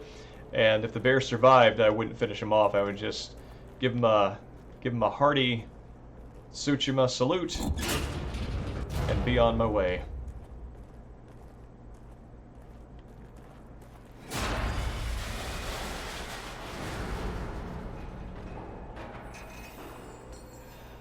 I mentioned how the first elevator would lead to the title sequence, which you refused into. Yes, yes, that is correct. Thank you. That is the big significance that that I drew from that, because the elevator that leads to the beginning of the game in the Evil Within 1 is a place that he winds up in Evil Within 2. Has the option to refuse going back down that path. Because given that STEM can sort of tease out your traumas and remanifest them, I guess it is entirely plausible that Sebastian could get stuck playing through the entirety of Evil Within 1 again within Evil Within 2, had he not, you know, embraced the character change. Can you get it open?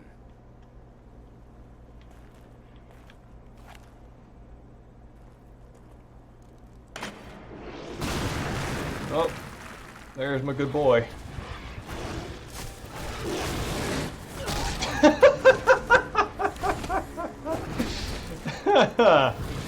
Oh man, that's good stuff.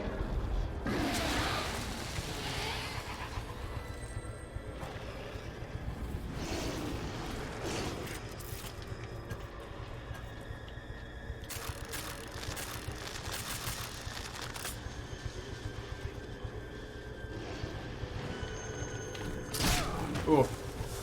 I don't know if I hit him, but better stab myself.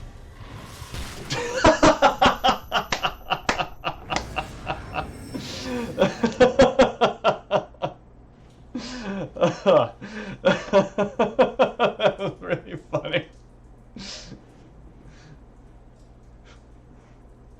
Oh man, that was great. Oh, let me catch up on chat real fast.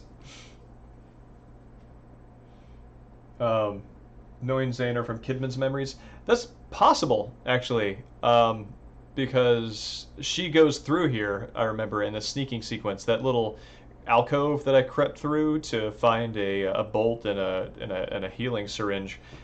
She uses those to sneak through here. But yeah, Yes, Ark. Sorry. Yeah, you literally just said that the next text entry.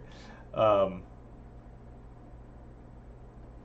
yeah. No, that is interesting, Dreambalm, because Mobius gaslit him into being convinced that Beacon never happened, and for him to have to go through it entirely all over again is just adding insult to that injury.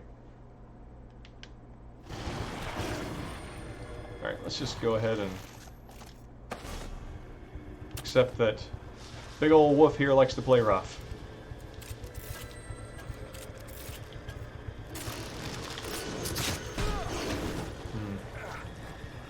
Might not be the best choice right now.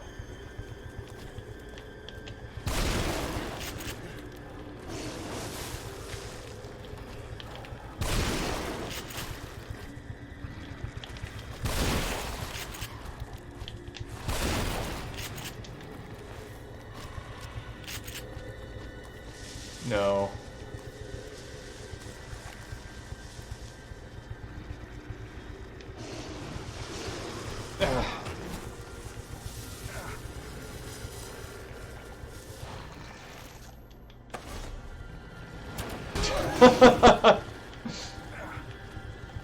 Seems to be a pattern.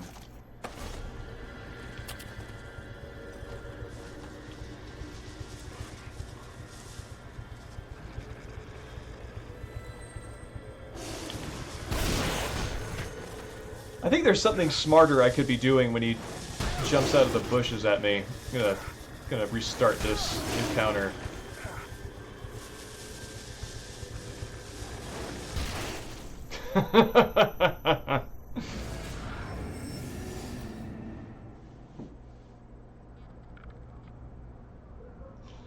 Oh man. Yeah, I think that maybe a thing that I should do when I know that he's going to charge is to get on the opposite side of the map and just start strafing him. Oh, it's not the right weapon to start with. And also just go ahead and heal up when I start. Right, just going to get over here. Now... Skedaddle!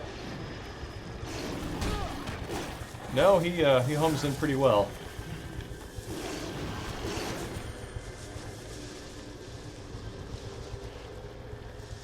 Maybe I need to shoot him when he gets really close. Yeah, that's it.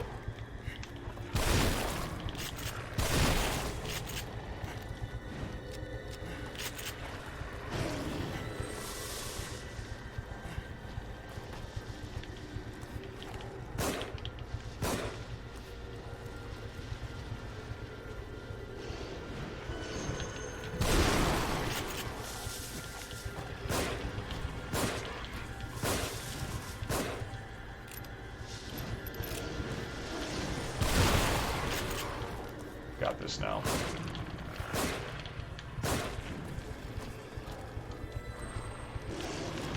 Ah.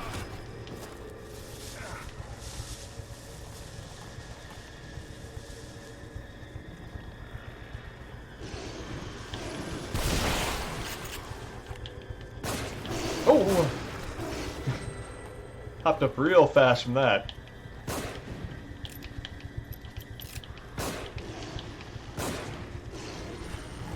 Oh. I guess that counts for any charge that he does.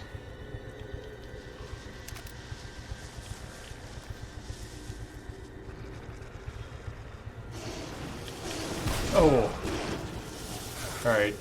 So he trends left. Okay. I've got this!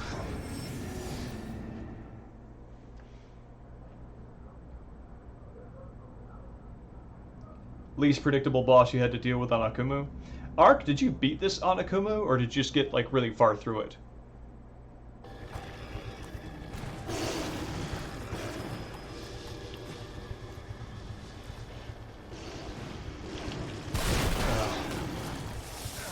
Oh wait, I'm really low on health.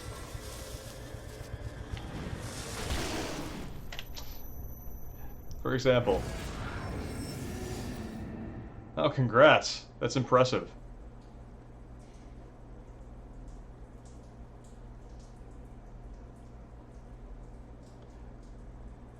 feel like, let's see. Is this a bad place to do this?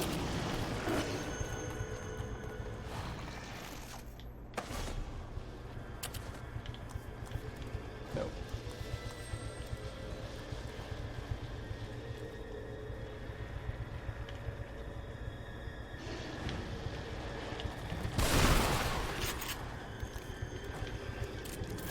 Oh no, it's not loaded.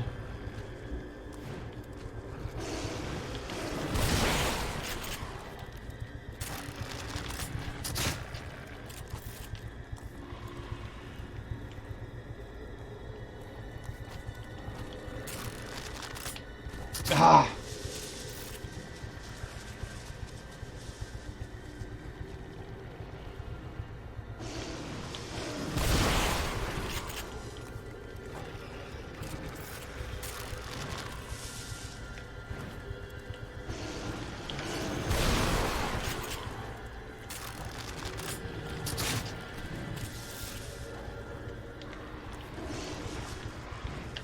Oh!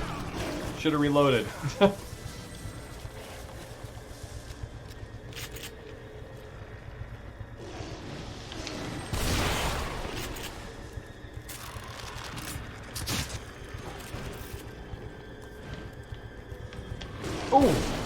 Oh wow,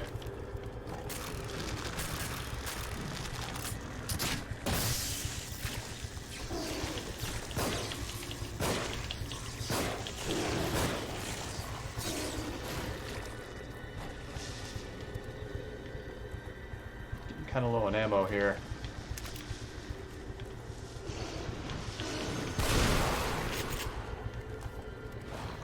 Actually, maybe not a great time to do this, but... Oh, excellent. Joseph.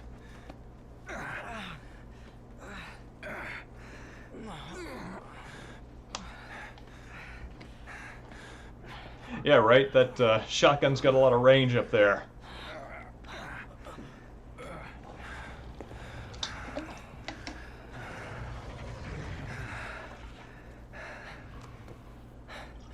What is it? I dropped my glasses back there. Fuck.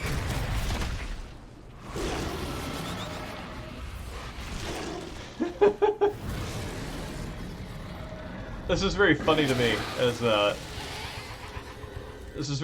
me as a moment because Joseph, for everything that he's going through, basically has a Millhouse reenacting the fugitive moment as he jumps down the towering waterfall. My glasses! And that's Joseph here.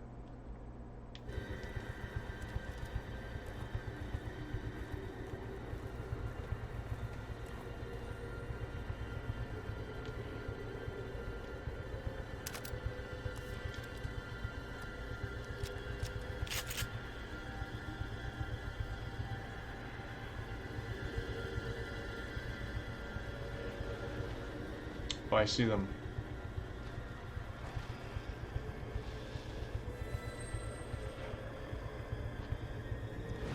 Oh. Sebastian, I'll draw it away so you can... Buddy, I got this. Oh.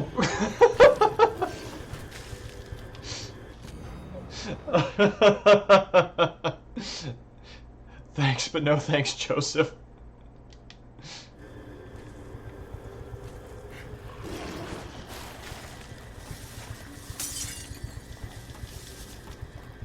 Joseph, friend, I'm going to ask if you're throwing bottles to distract him, don't throw them at my feet. I'm sorry. It's not just about Actually, being unable to see.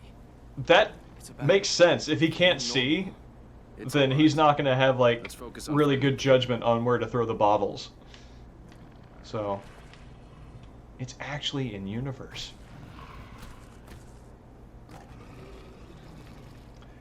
I mean, you know, the dog's got the signs of physical corruption, but at the end of the day, am I the one to decide whether or not his quality of life is so bad now that he's been experimented on that I should put him out of his misery? If it's a boss fight, yes. But if I have a choice, Gonna go the route that saves ammunition and is humane. Joseph, all that for a pair of glasses.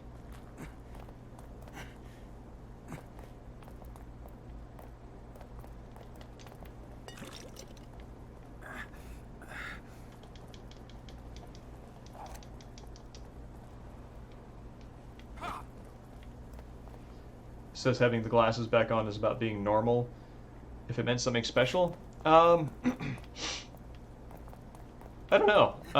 Do you? I don't know if you wear glasses, Dream Bomb, but I know that after, like, I got mine in the 4th grade, I think, and I don't like contact lenses, so there's a real sense in which, like, having these glasses on is basically a normal part of my awareness of my own face.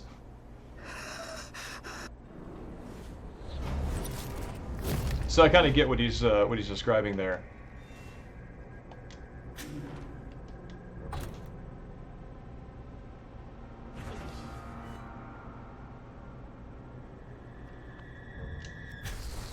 I mean, the thing that also kind of absolves that question ethically is the dog doesn't exist anymore,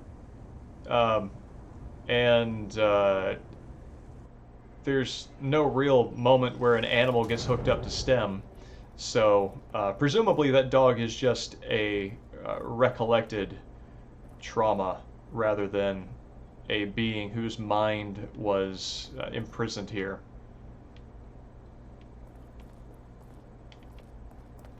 So see you around, someone else's horror. God bless. That sounded close.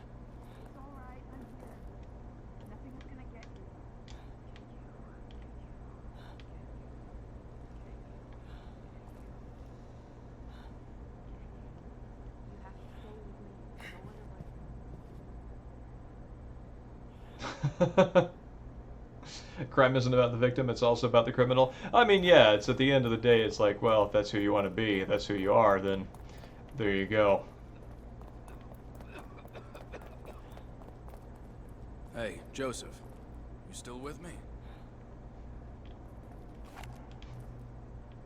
Don't die in a church. The most cursed place in this land.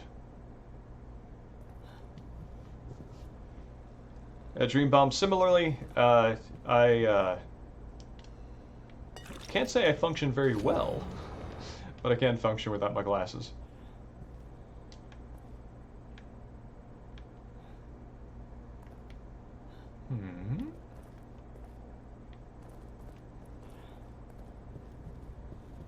Well, got the preacher's brain juice.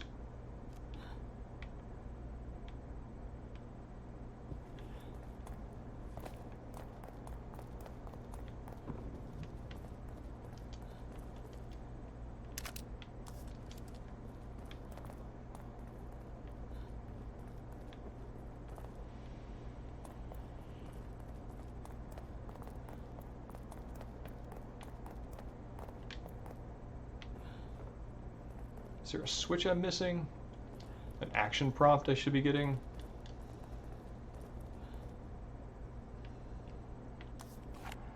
Yeah, the lighting in here is quite nice. The dust effects work very well with the film grain effect that's over the whole screen. I feel like this is one of the nicer interiors of the game. I seem to remember there was a way I could switch the gun from over my shoulder. Weird. Okay. Alright, do I check on Joseph here? What's the deal? Oh, there we go. That's it.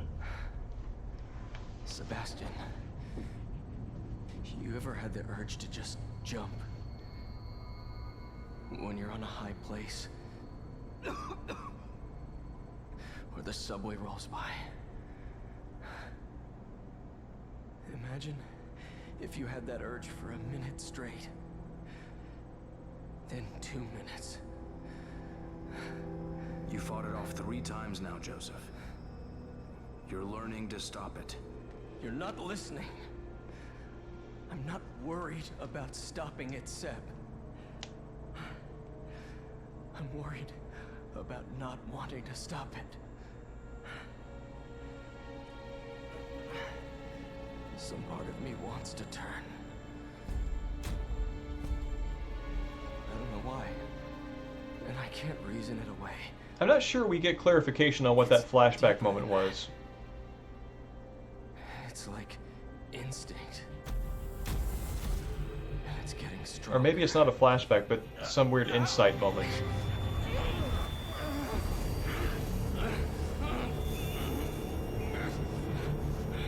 Hold on. This might...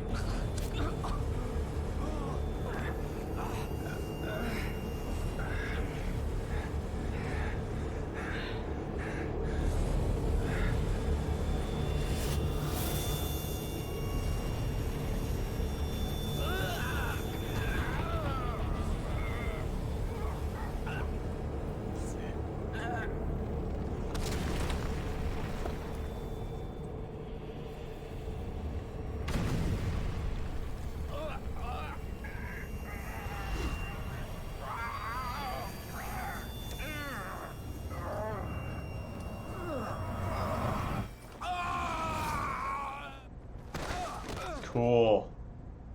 Love that transition. They do it a couple of times where you fall and you bounce off what would be the floor, but then you land on the wall and that becomes a new floor. I love that. Apparently his glasses are a keepsake from his grandfather, so they had extra value to him. I did not know that.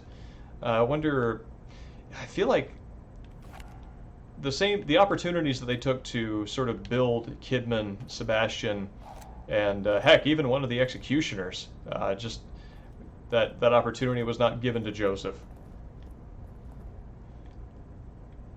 And yeah, that is a tough lantern. They made him to last. Although I cannot imagine that landing on it is in any way pleasant. One of the things about this game that has made it particularly effective to me. Leslie. I'd better start searching for my partners. Sebastian just dismisses the need to save the civilian in need. But just knowing what a really hard fall feels like after like 35, and I think Sebastian is like in his like early 40s, and every time he just like slams into some like firm stone surface, I could just like feel that sympathetically. And enough occurrences of that happen over the course of this game that at the end of it, like I just, in my imagination, I feel as though I have shared some of that with Sebastian because of the sympathy pains that come with it.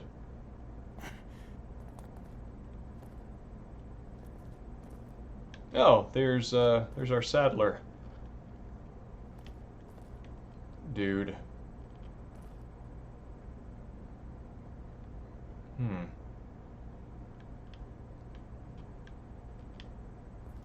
It's a corpse surrounded by extra bones. Greedy.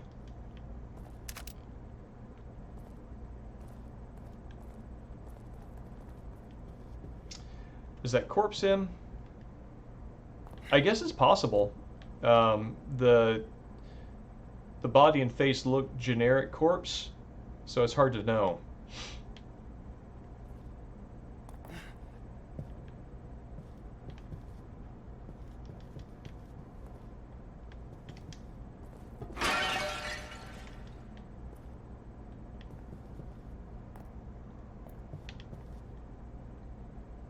Alright, let's see what else is over here.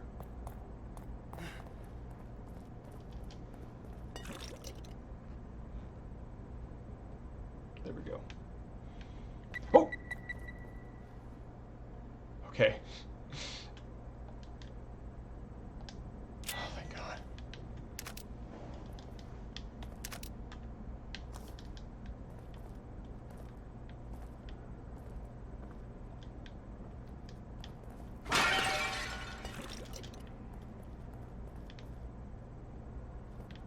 I hear something breathing guttural and feral over here. Kind of like the dog, but I don't think it's the dog.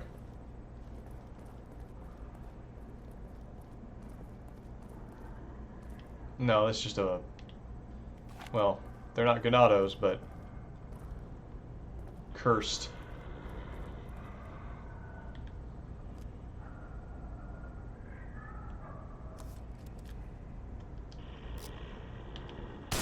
Ooh.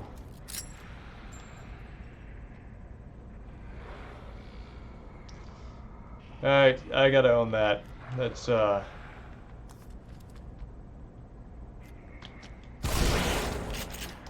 we go.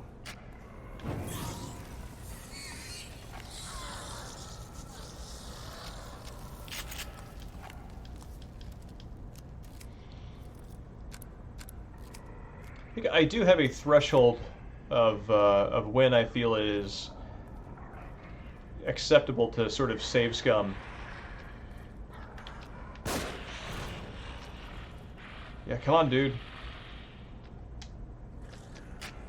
Oh! There we go. And if I get through a boss fight and I'm wasting a certain amount of resources where I don't know, boss fights are interesting because I kind of assume that I'm meant to be out of resources by the end of them.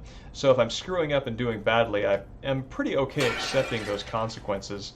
Same with areas that are, you know, enemy crunches. But I think the main situation, main circumstance where I will think, all right, you know what, I'm just going to die and load up an old save, is if I've spent far too many resources learning something that I feel the game should have communicated better to me.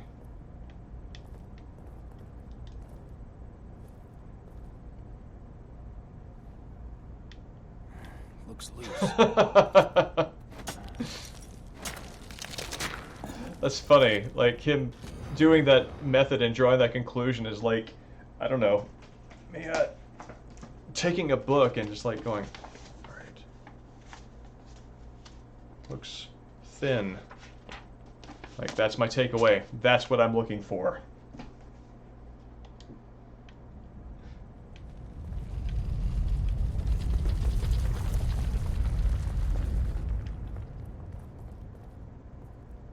Oh yeah, this is a good creepy moment.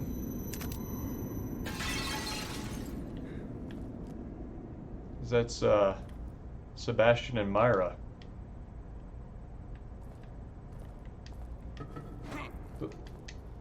Swing and a miss.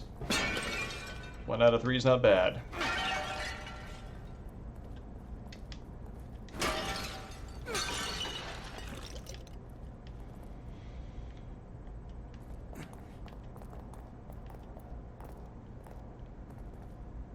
Yeah, the more I'm thinking about it, Hobgoblin, I don't think he shows up anywhere else, and I think that that corpse is, in fact, him. Metallic pounding, he's coming. I run, but he follows. Help God, help, help, help, help, help, help, help, help, help.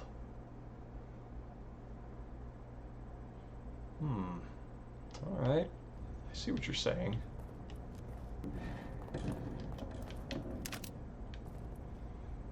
So, this is the Keeper sequence.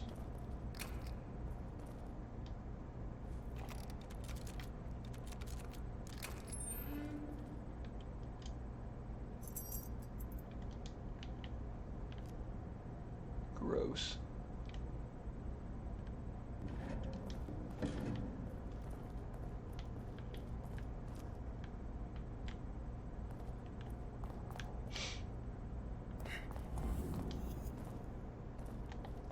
What am I doing on healing items? Alright, I came out of that fight okay.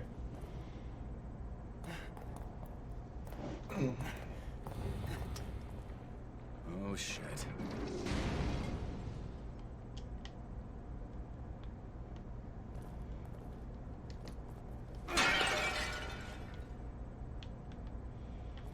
Yeah, the Keeper in this is good.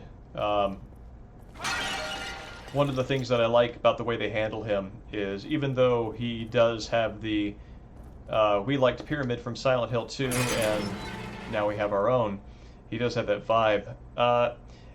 unlike other stalk monsters with, you know, uh, ironwork on their heads, you actually don't really get a definitive moment where he dies. You kill a bunch of them, but he has a persistence. It fits.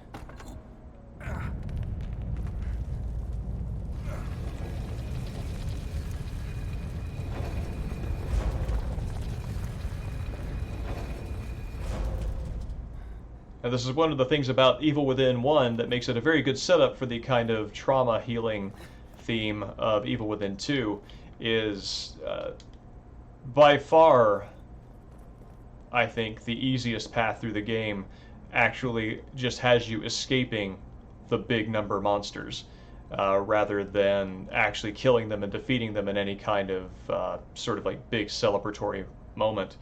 So it's a lot of just unresolved conflict for the player, which is cool.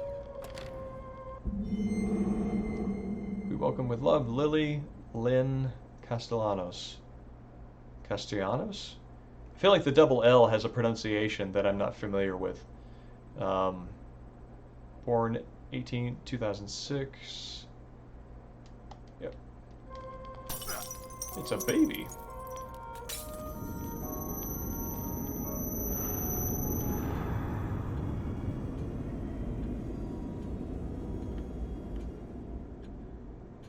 The worry. Nothing to lose sleep over. Who took care of this place? Workmen repairing collapsed floor discover man-made passages beneath Cedar Hill Church. Claim they saw mummies. Parish denies access to historians. Claims sacrilege. I see. Castellanos? Castellanos. Castellanos. Yeah, I have a much easier time inferring what non-intuitive sounds come from, like, writing in Germanic languages than I am Romance languages. I always feel a bit bumbling when I encounter them.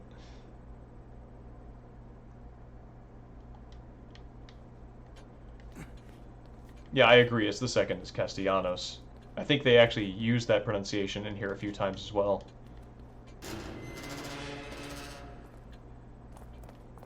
Anything for me? Nope.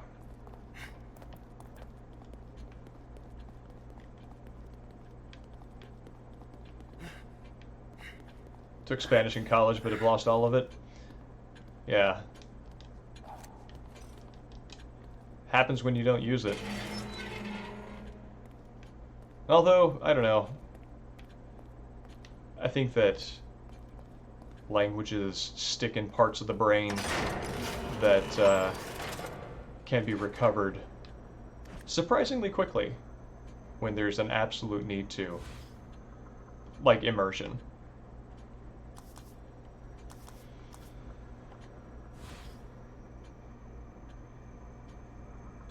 Catching up on your kanji lessons that you've been ignoring, and yeah, what resource do you use for kanji memorization? Use wanikani.com? Interesting. I didn't know about that. I'll check that out. My efforts to learn them mainly focused on Heisig's, I think James Heisig's Remembering the Kanji books.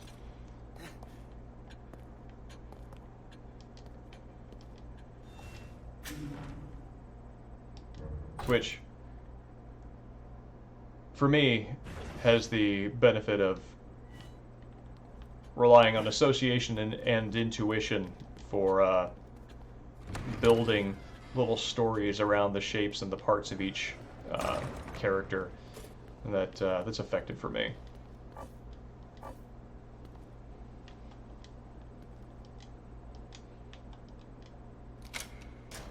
Huh, that's interesting. I've never seen a shadow kind of shift like that before.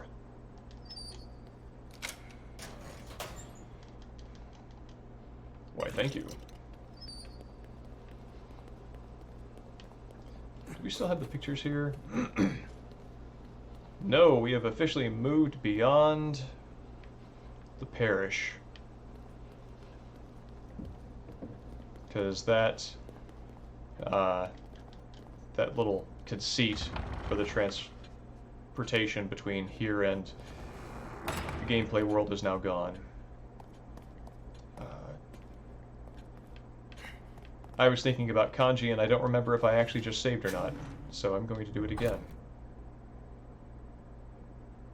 Okay, yes. Turns out I had.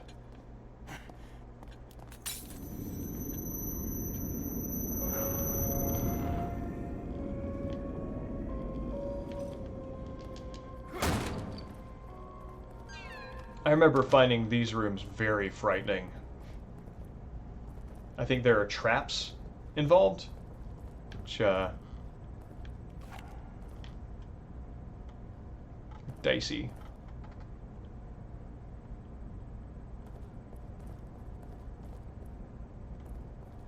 Sure looks like a trap to me.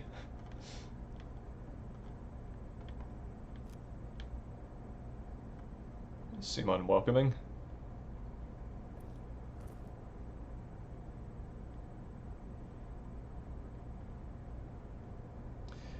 Swimmy, the music you're hearing, that is Claire de Lune. I think Debussy? But unless you're referring to other piano music that I was not listening to. And in the environment and tuned out.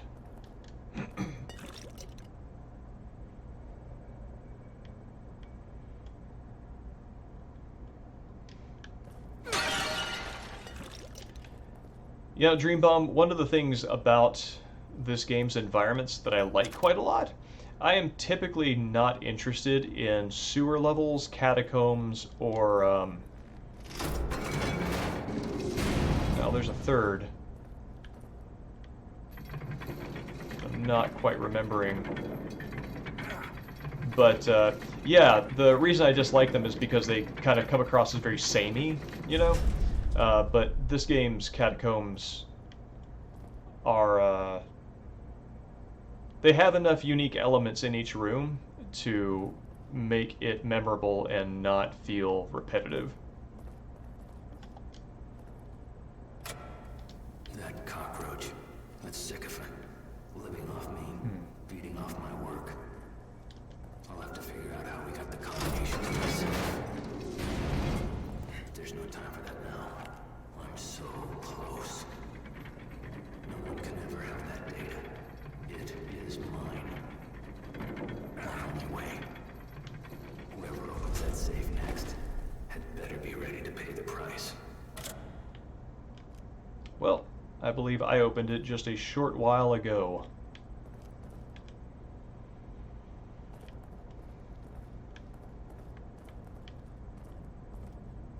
Oh yeah, this. Oof. All right.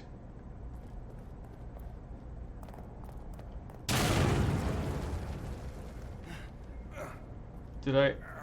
Oh. Was there a tripwire there? I guess I need to be more careful.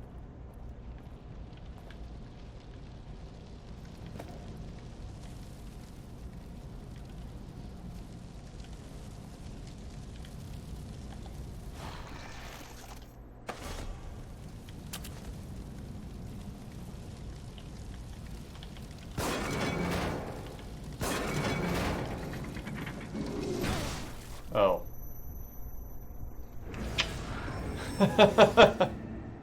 Well, I guess now I have a chance to go back and do that tripwire right.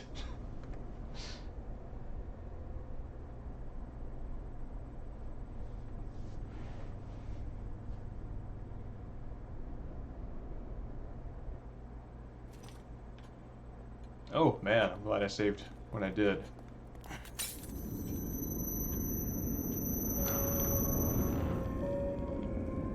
Alright, let's do it.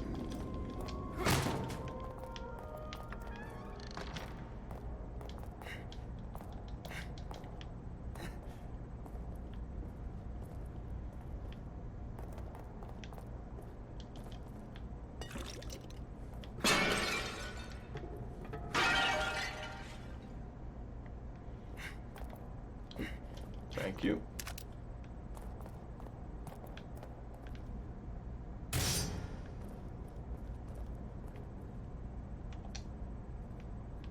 Yep. Yep, there it is.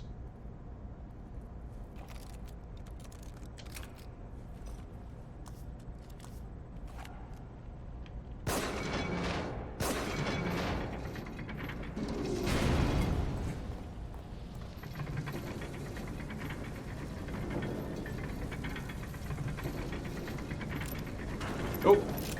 Oh, no, no, no, no, no, no, no, no, no, no, no.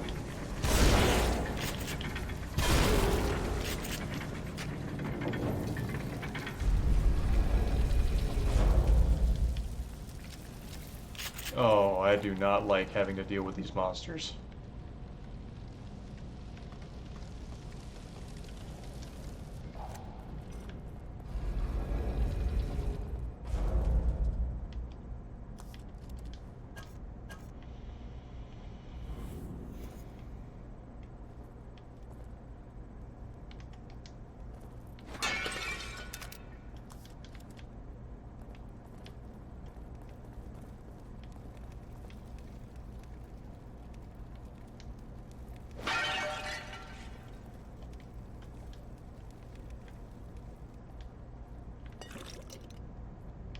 Okay.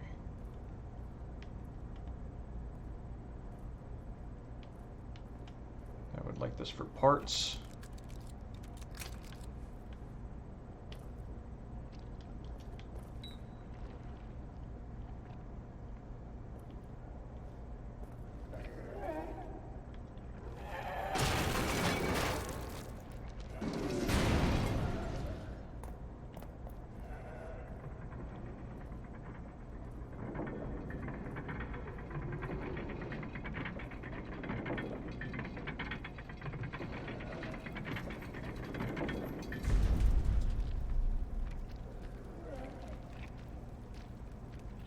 Okay, he can't come through here, and that's cool.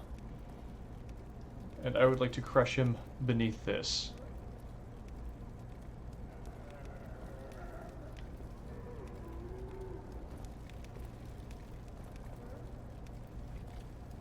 I'm trying to listen and see if there's one that's anywhere immediately around me. I don't think there is.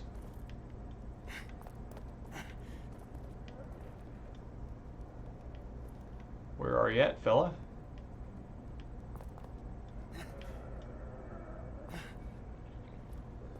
There you go.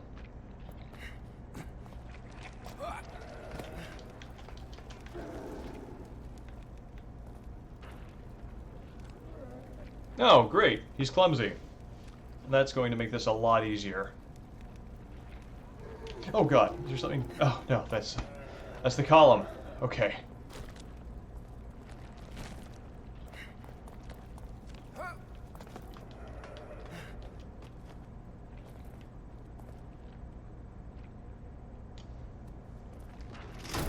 Yep. Scorch.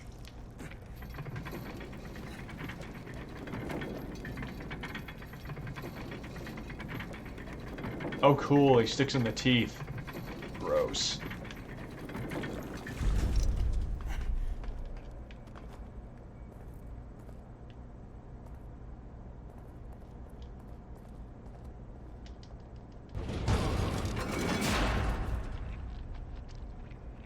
No, thank you.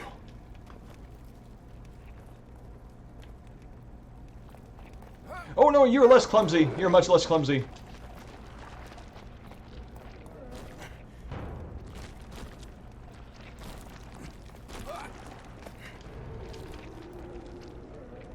Oh god! No, no, no, no, no!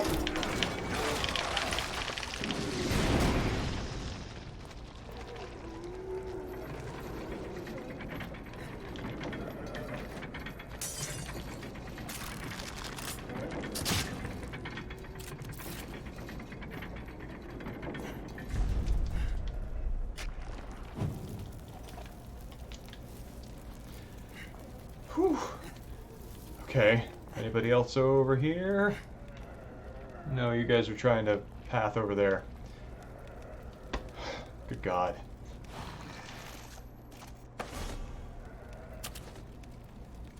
Yeah, I like the bolts too. It's very gratifying when a regular straight up bolt can pin them to a wall.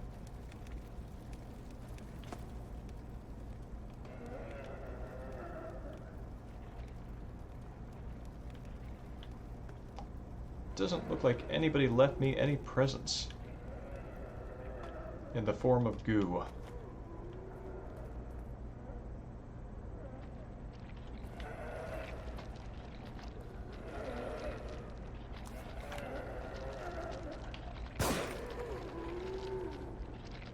Yes.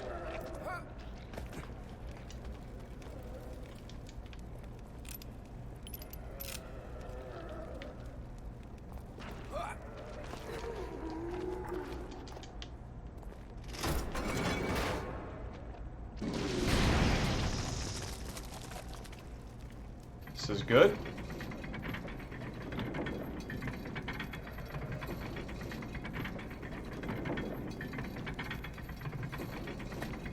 And this one did leave me some goo. Excellent. I feel like 300 is less than those things should give me. But I know that the first one that I killed gave me 2,000, so I think that that's kind of a reward for me handling a new challenge rather than something I should expect from that particular enemy on the regular.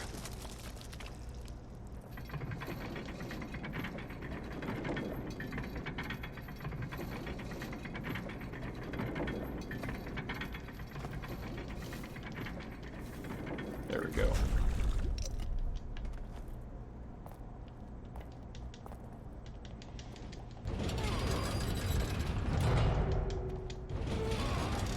Oh man, the frame rate on that gate really stands out.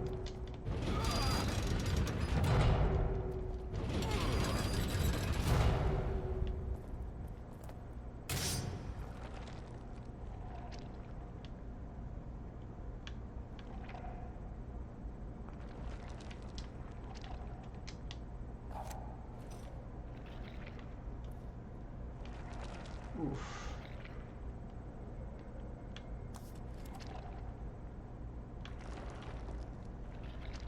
Okay. Alright, we run for it.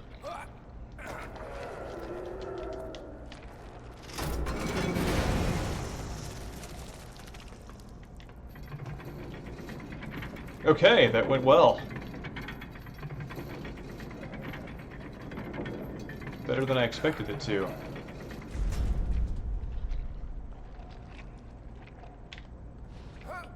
Nice.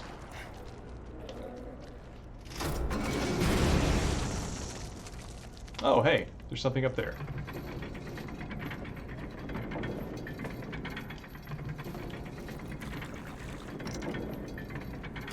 Oh, well, okay.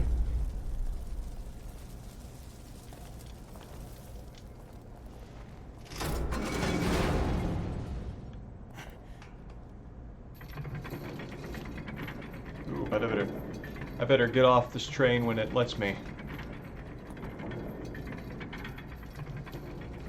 Great. Nice.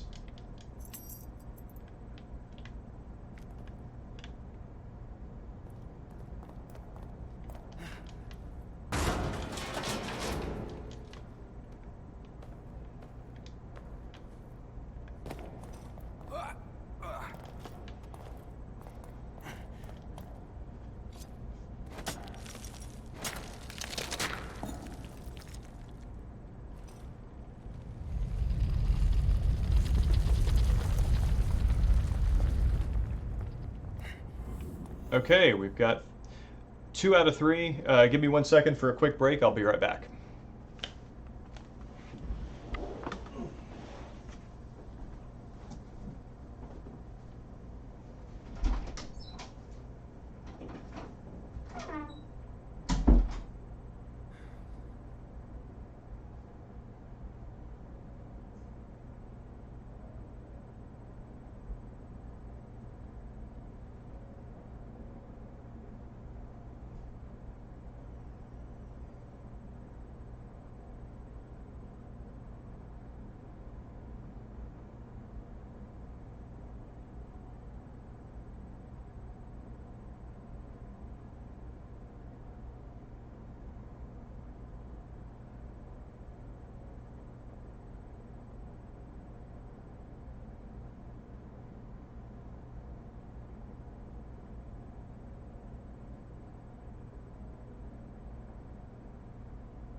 back.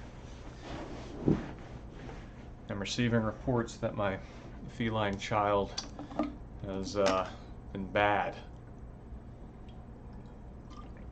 Apparently destroying papers that are not my own, which is usually an acceptable level of loss, but you can't really ask that of somebody else, so gonna have to play with her later. Oh, yeah, let's go ahead and stick this in here.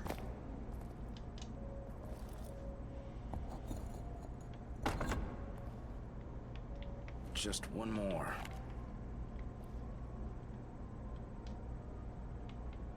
It's like a monk, a soldier, and something else.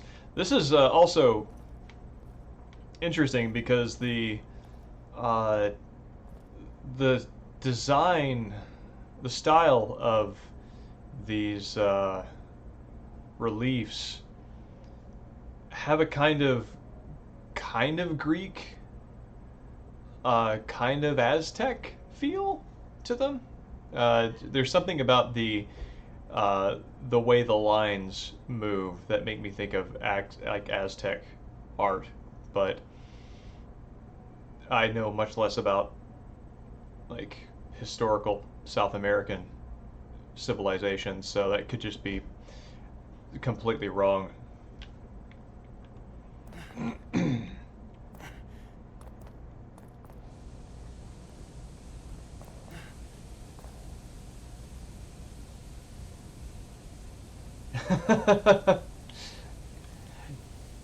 Yeah, the Seattle Shogi Club is kicking.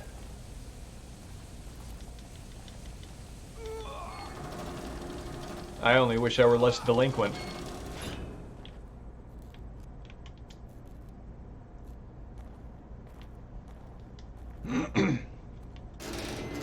Having played chess since I was a boy, and then having picked up shogi since I was 2 years ago, shogi has a lot more flexibility. Is that a... No, that's just lens flare, not a tripwire.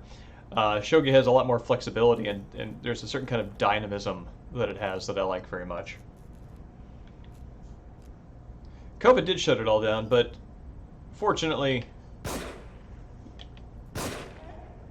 Oh, well now I just feel like a jerk. Oh.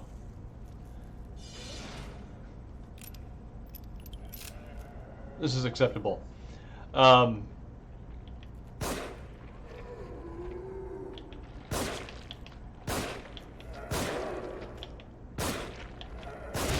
we go. Shogi, being a game, can be played online, so at least there's a little more compatibility with the way that it works over other kinds of social gatherings.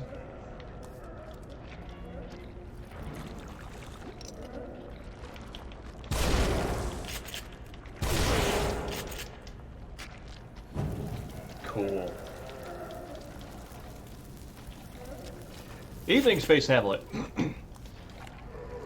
Yeah, we always miss having you around. I'm gonna finish out this level, which includes this section and then running away from the Keeper before calling it a night, though. So there's still time to hang out.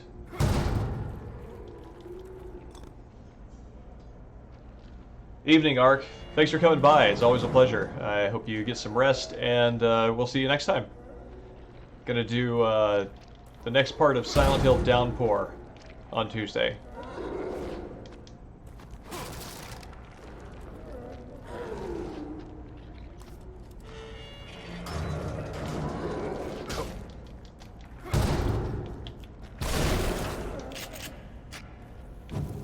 Excellent.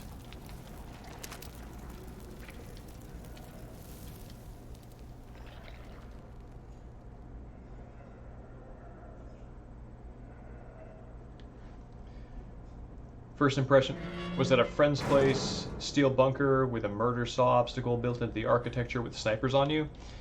That sounds like end game. That sounds like an end game level.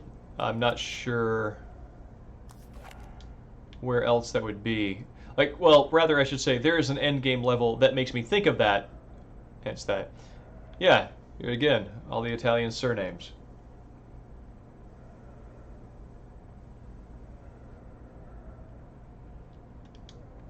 Yeah, no, The Evil Within received a bad rap. Uh, One unfairly deserved for what it is bringing to the table, I feel. And yeah, everyone should learn how to play shogi. It's a lot of fun, and there's a really good community around it. No, well, as one of the founding members of the Seattle Shogi Club, I have an investment in its success.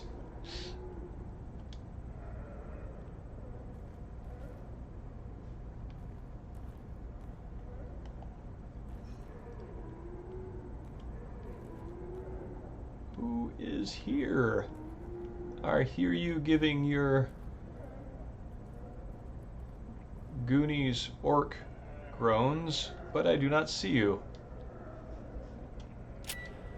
Ooh, that was almost bad.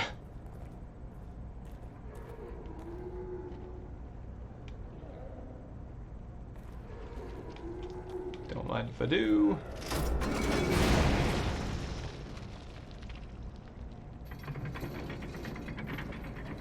One of the largest Seattle shogi clubs in the U.S. Fantastic.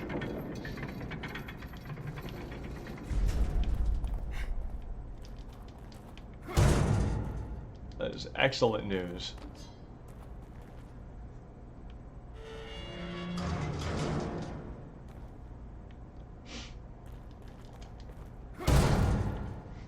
Oh yeah, I remember that. You, Space Hamlet, you were actually very generous with your time, given that you had not played the game, as a test reader of the essay, because that's one way to get the board off, sure. Because you hadn't read it and were able to look at it from a pure vantage point of kind of like how it's communicating. So that was welcome. Thank you.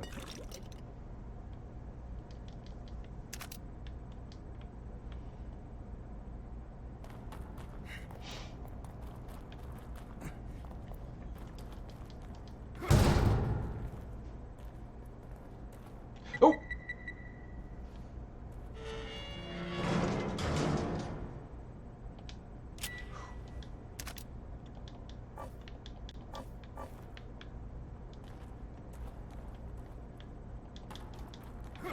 Didn't you?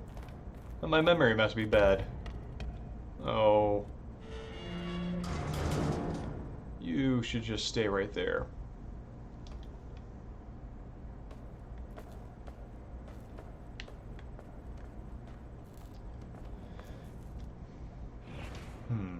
Where's my goo counter?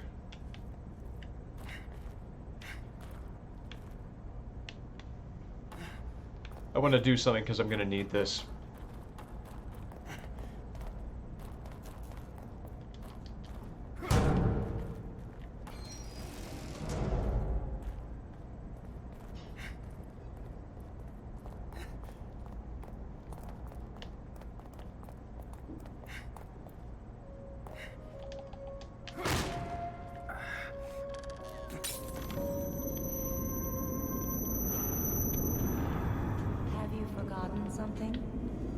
But I would be very interested to hear, pardon me, would be very interested to hear your thoughts on it after having read it, or after having played the games.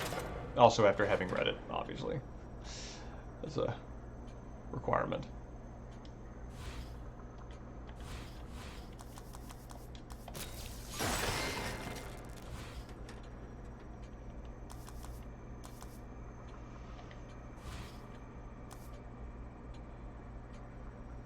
Okay. That is worth saving up for. So is that.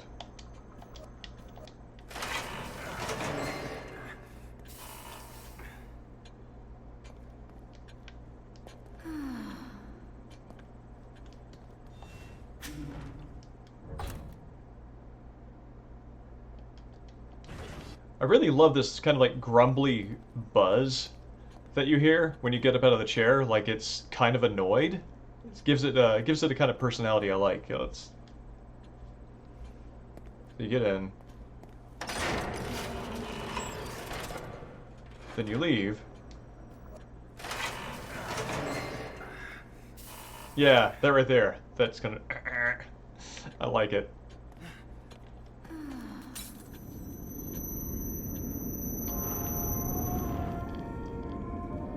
Okay, we're gonna get that grenade.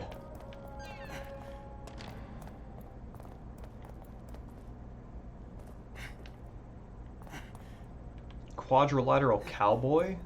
I'm not familiar with that.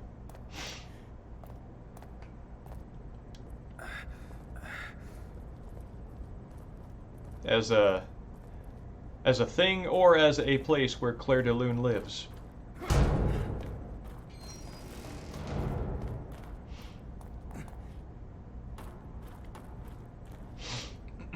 Oh right, you could customize the town musical theme.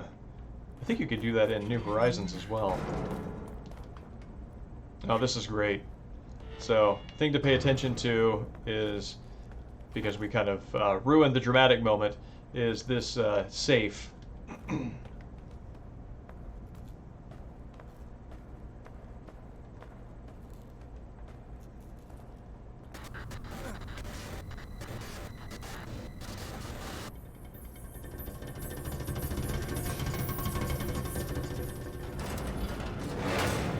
That is our boy coming to life.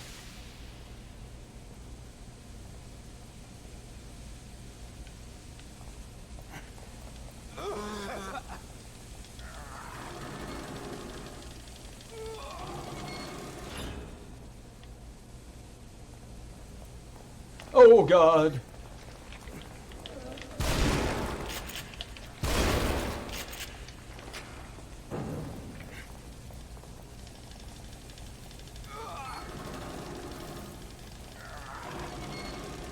I hear something walking toward me, and I don't like it. Okay, thank you.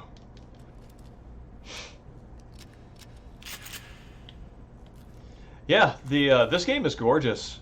I think, was it originally released on PS3?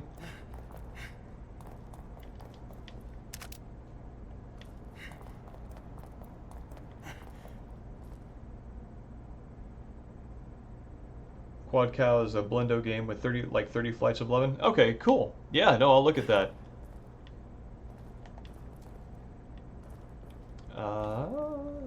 Where am I going? Oh, I'm going down here. Cool.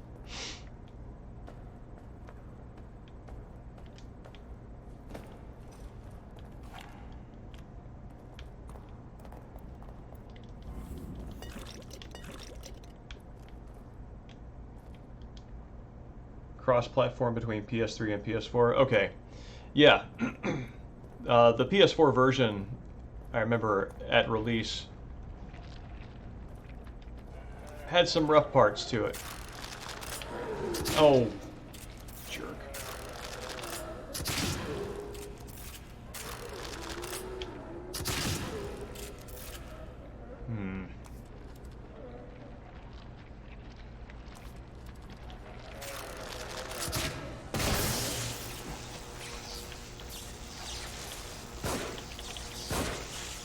Oh, come on, Jay.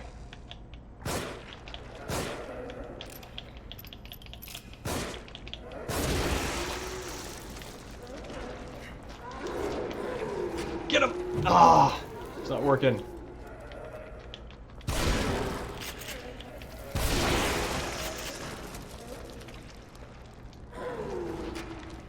There we go. At least let me do one smart tactical thing. And all that mess of wasted resources. Did my thing? Yes, it disappeared. Well, let's make a few more.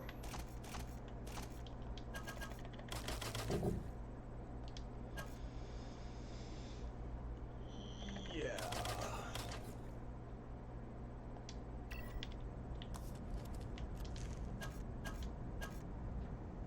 Okay.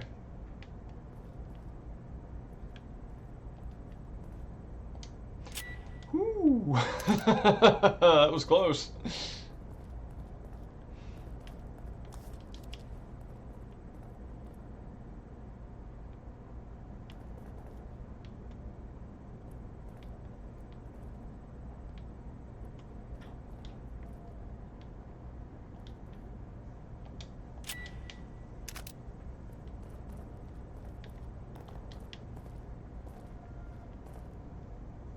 Actually, that last bunch of enemies would have been a really good time for freeze bolt. And I could have just bashed them.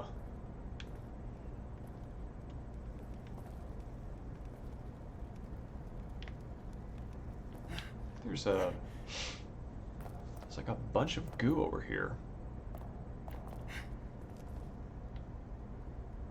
Yeah, I can see it on the other side. Huh. Oh, maybe there's a way later I can get to that.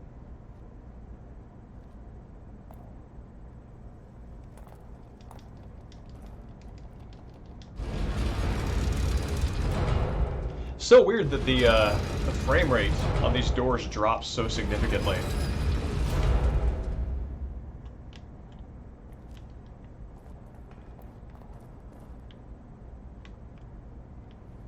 Ooh, hello. I would like to disable you, please. There we go.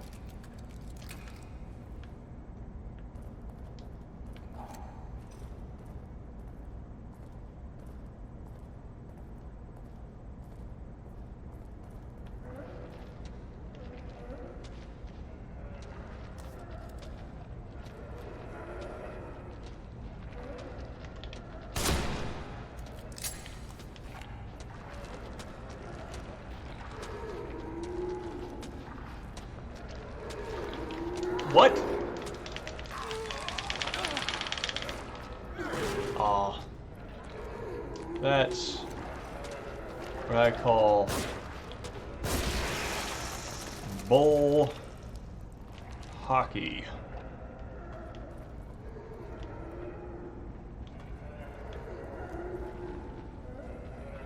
Okay, why don't you guys come toward me? We can just make this resource friendly.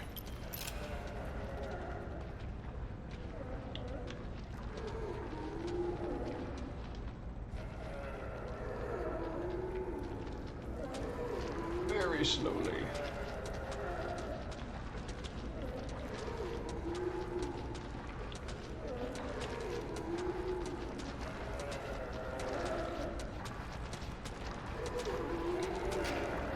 There we go. Nice.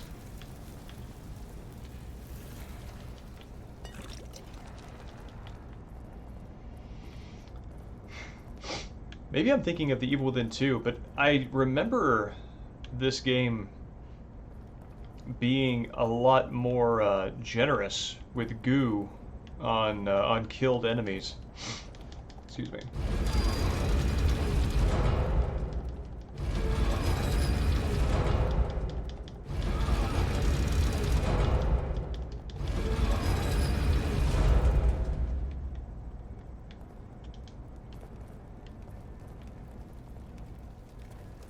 Oh, here's the opposite of the goo wall.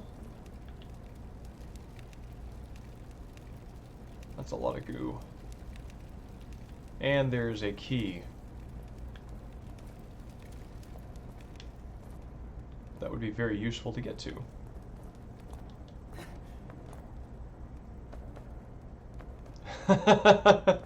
You're right, more generous with goo on killed enemies is definitely not something that would have many other contexts.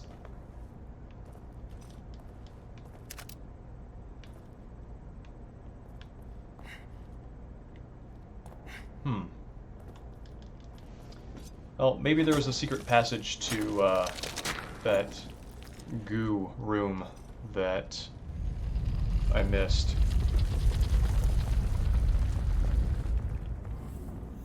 In fact, it's certain that there is. Alright. Well, I did save a checkpoint, so we can safely move on.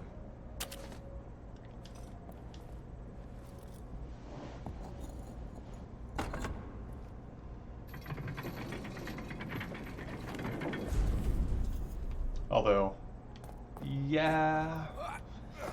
No, there's one thing I want to do that's going to make this next thing easier, I recall. forgotten something?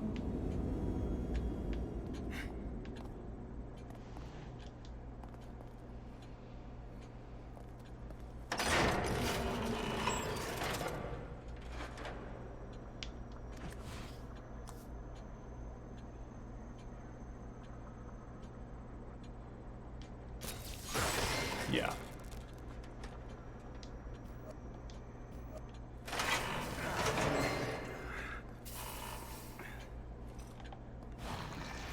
Let's see.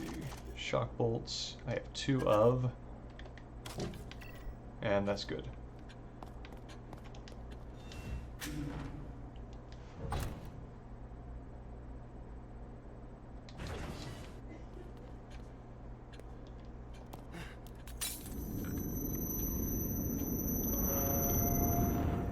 Alright, it's keeper time.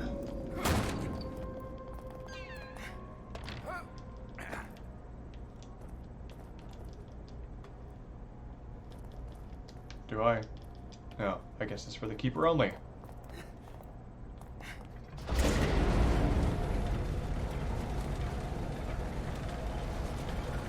Ominous.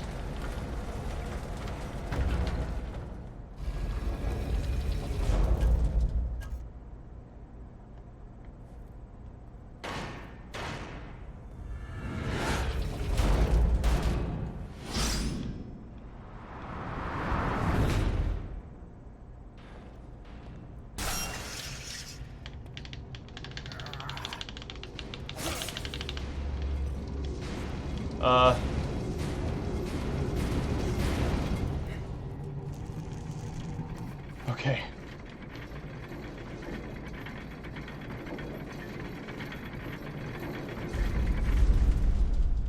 Is he still down there? He's not.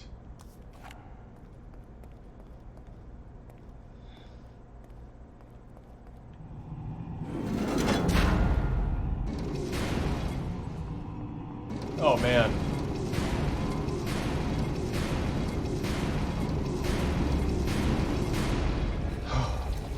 Jesus. Okay. What makes that work even better is the fact that I am running directly in the direction that I saw this really powerful enemy that I have no idea how to kill. And I'm also doing it blindly because the camera's facing behind. So, that's effective. Crash Bandicoot. Yeah, no, I Indiana Jones it. If Sebastian had a hat Leslie, you're safe. to go back for, that would have completed it. Kid. Kidman? Is she here too? Kid. Is she alright? Is she alright? Alright? Evening, Nindiff. It's good to see you. I'll get it open. How are you tonight? How are you tonight? Pardon the cracking voice. Oh, that's not good. These are also not good. No, that's also not good. A lot of not good I'm seeing here.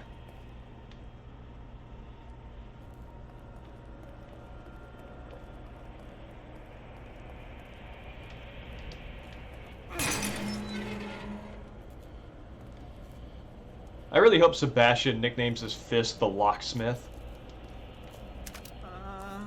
Big missed opportunity if not.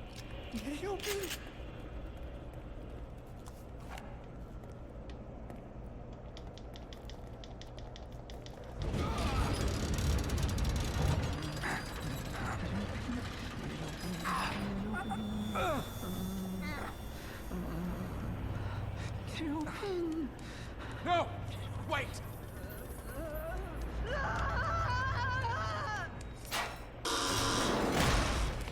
Leslie! Leslie!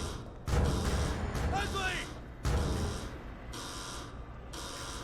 Yeah, this is significant in Evil Within 2 because this is basically the environment where Sebastian has to fight the Keeper.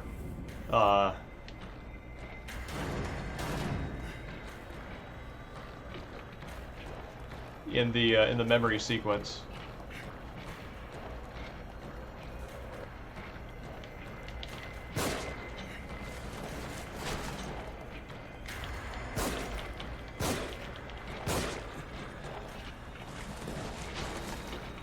Oh God!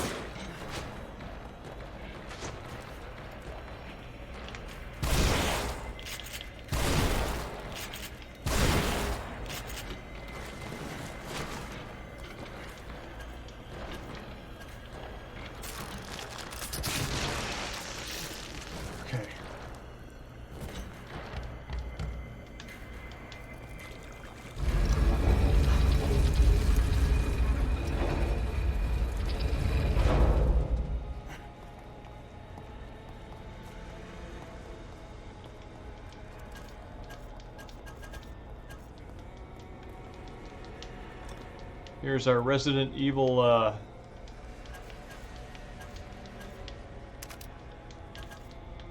valve.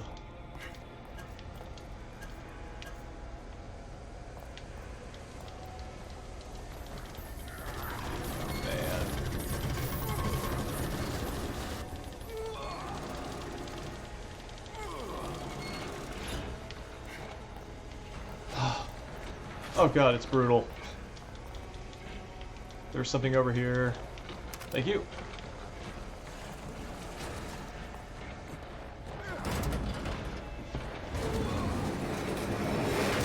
Oh yeah, I love the Keeper. I think he got dismissed as a Pyramid Head wannabe, but he grew on me. Especially what he does here in a second.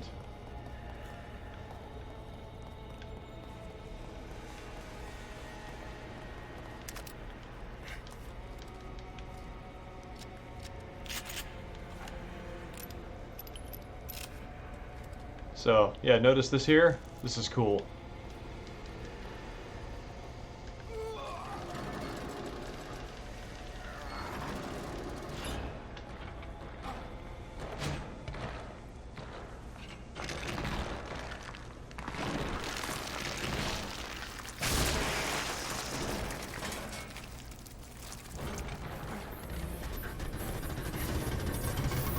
This thing stayed.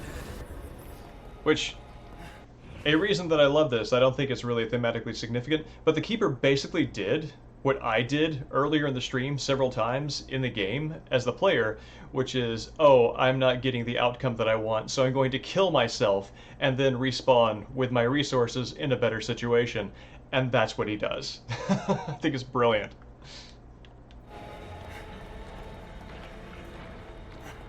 Oh god!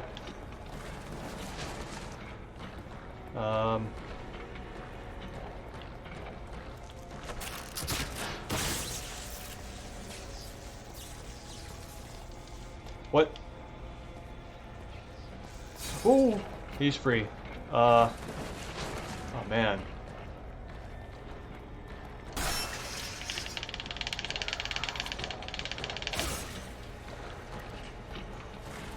I don't really know how to get out of here.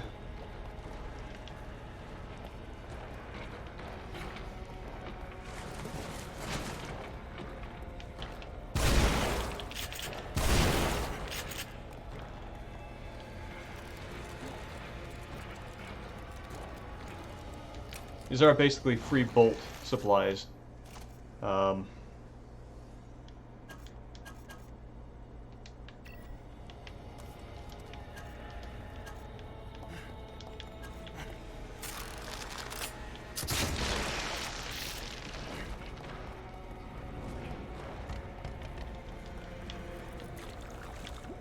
okay, cool, I had to kill him. Oh god, that's so disorienting.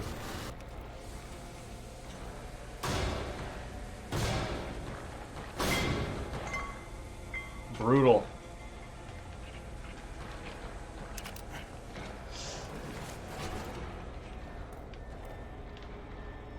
Pretty sure.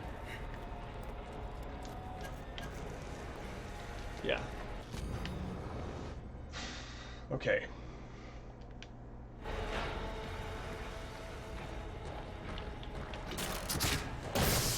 You just hang out there.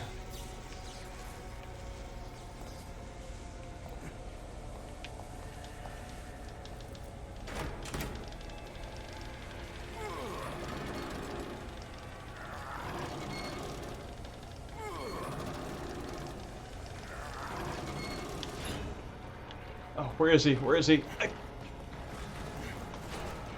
Oh, jeez. Oh, God, there he is.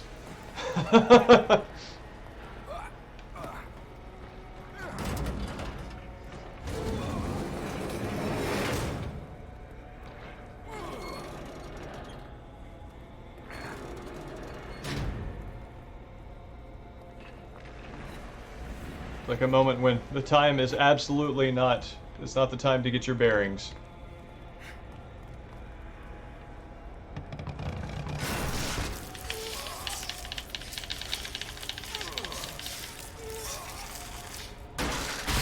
I've never failed that event, and I wonder what that looks like.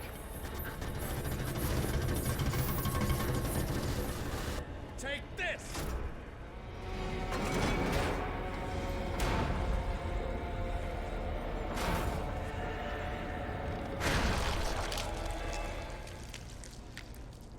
Whew.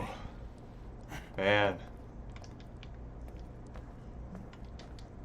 Any goo for Sebastian? Well, none that I can get to. Oh man. That was tense on the replay, but the first time I played through that, it was just like white knuckle chair arm gripping experience.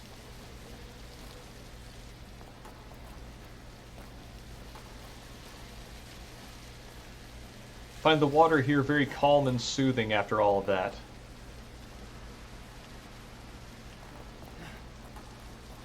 Though I'm trying to find the way that I'm not supposed to go so I can get any kind of loot that's coming to me.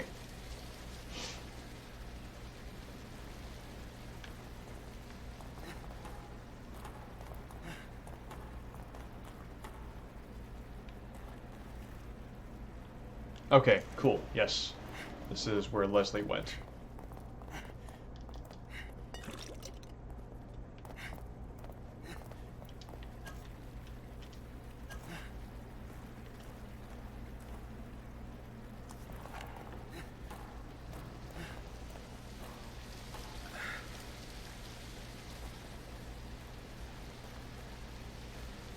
One thing I do wish, I'm fine with the sprint limitations. I think that that's okay, and that does a pretty good job of adding tension to combat and flight.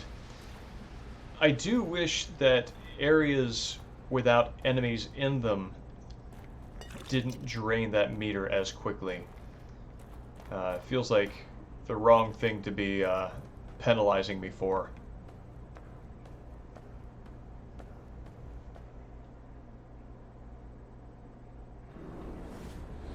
Whew. Okay. That gets us to the end of the Keeper, and I think that actually puts us about halfway through the game. So, yeah, I think that's going to be it for me tonight. I'm starving. I'm going to go grab some dinner. Thank you, everyone, for coming out. It's been a great chat tonight, and it's always a great crowd that comes out. On Tuesday, we're going to do part 7, I think, of Silent Hill Downpour. And I think we're getting close to wrapping that up, so we only have, like, I think we've probably got, like, 2, maybe 3 sessions left of that. Next weekend, of course, on Saturday at 7 p.m. Pacific Standard Time, we're going to be doing part 4 of Evil Within. Also, Tuesday, that's 7 p.m. Pacific Standard Time. If you hit the follow button, you'll get a notification if you have notifications turned on when I go live. And yeah, come on by, watch, show up in chat, and I'll see you then. Have a great night. Thanks, Dreambaum. Dreambaum. Oh.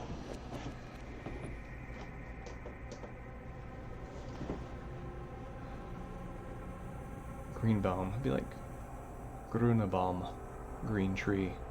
Dreambaum is like dream tree, which sounds like, if it isn't, something that should be the name of a late 90s Rare-esque developer of licensed games. So, have a great night.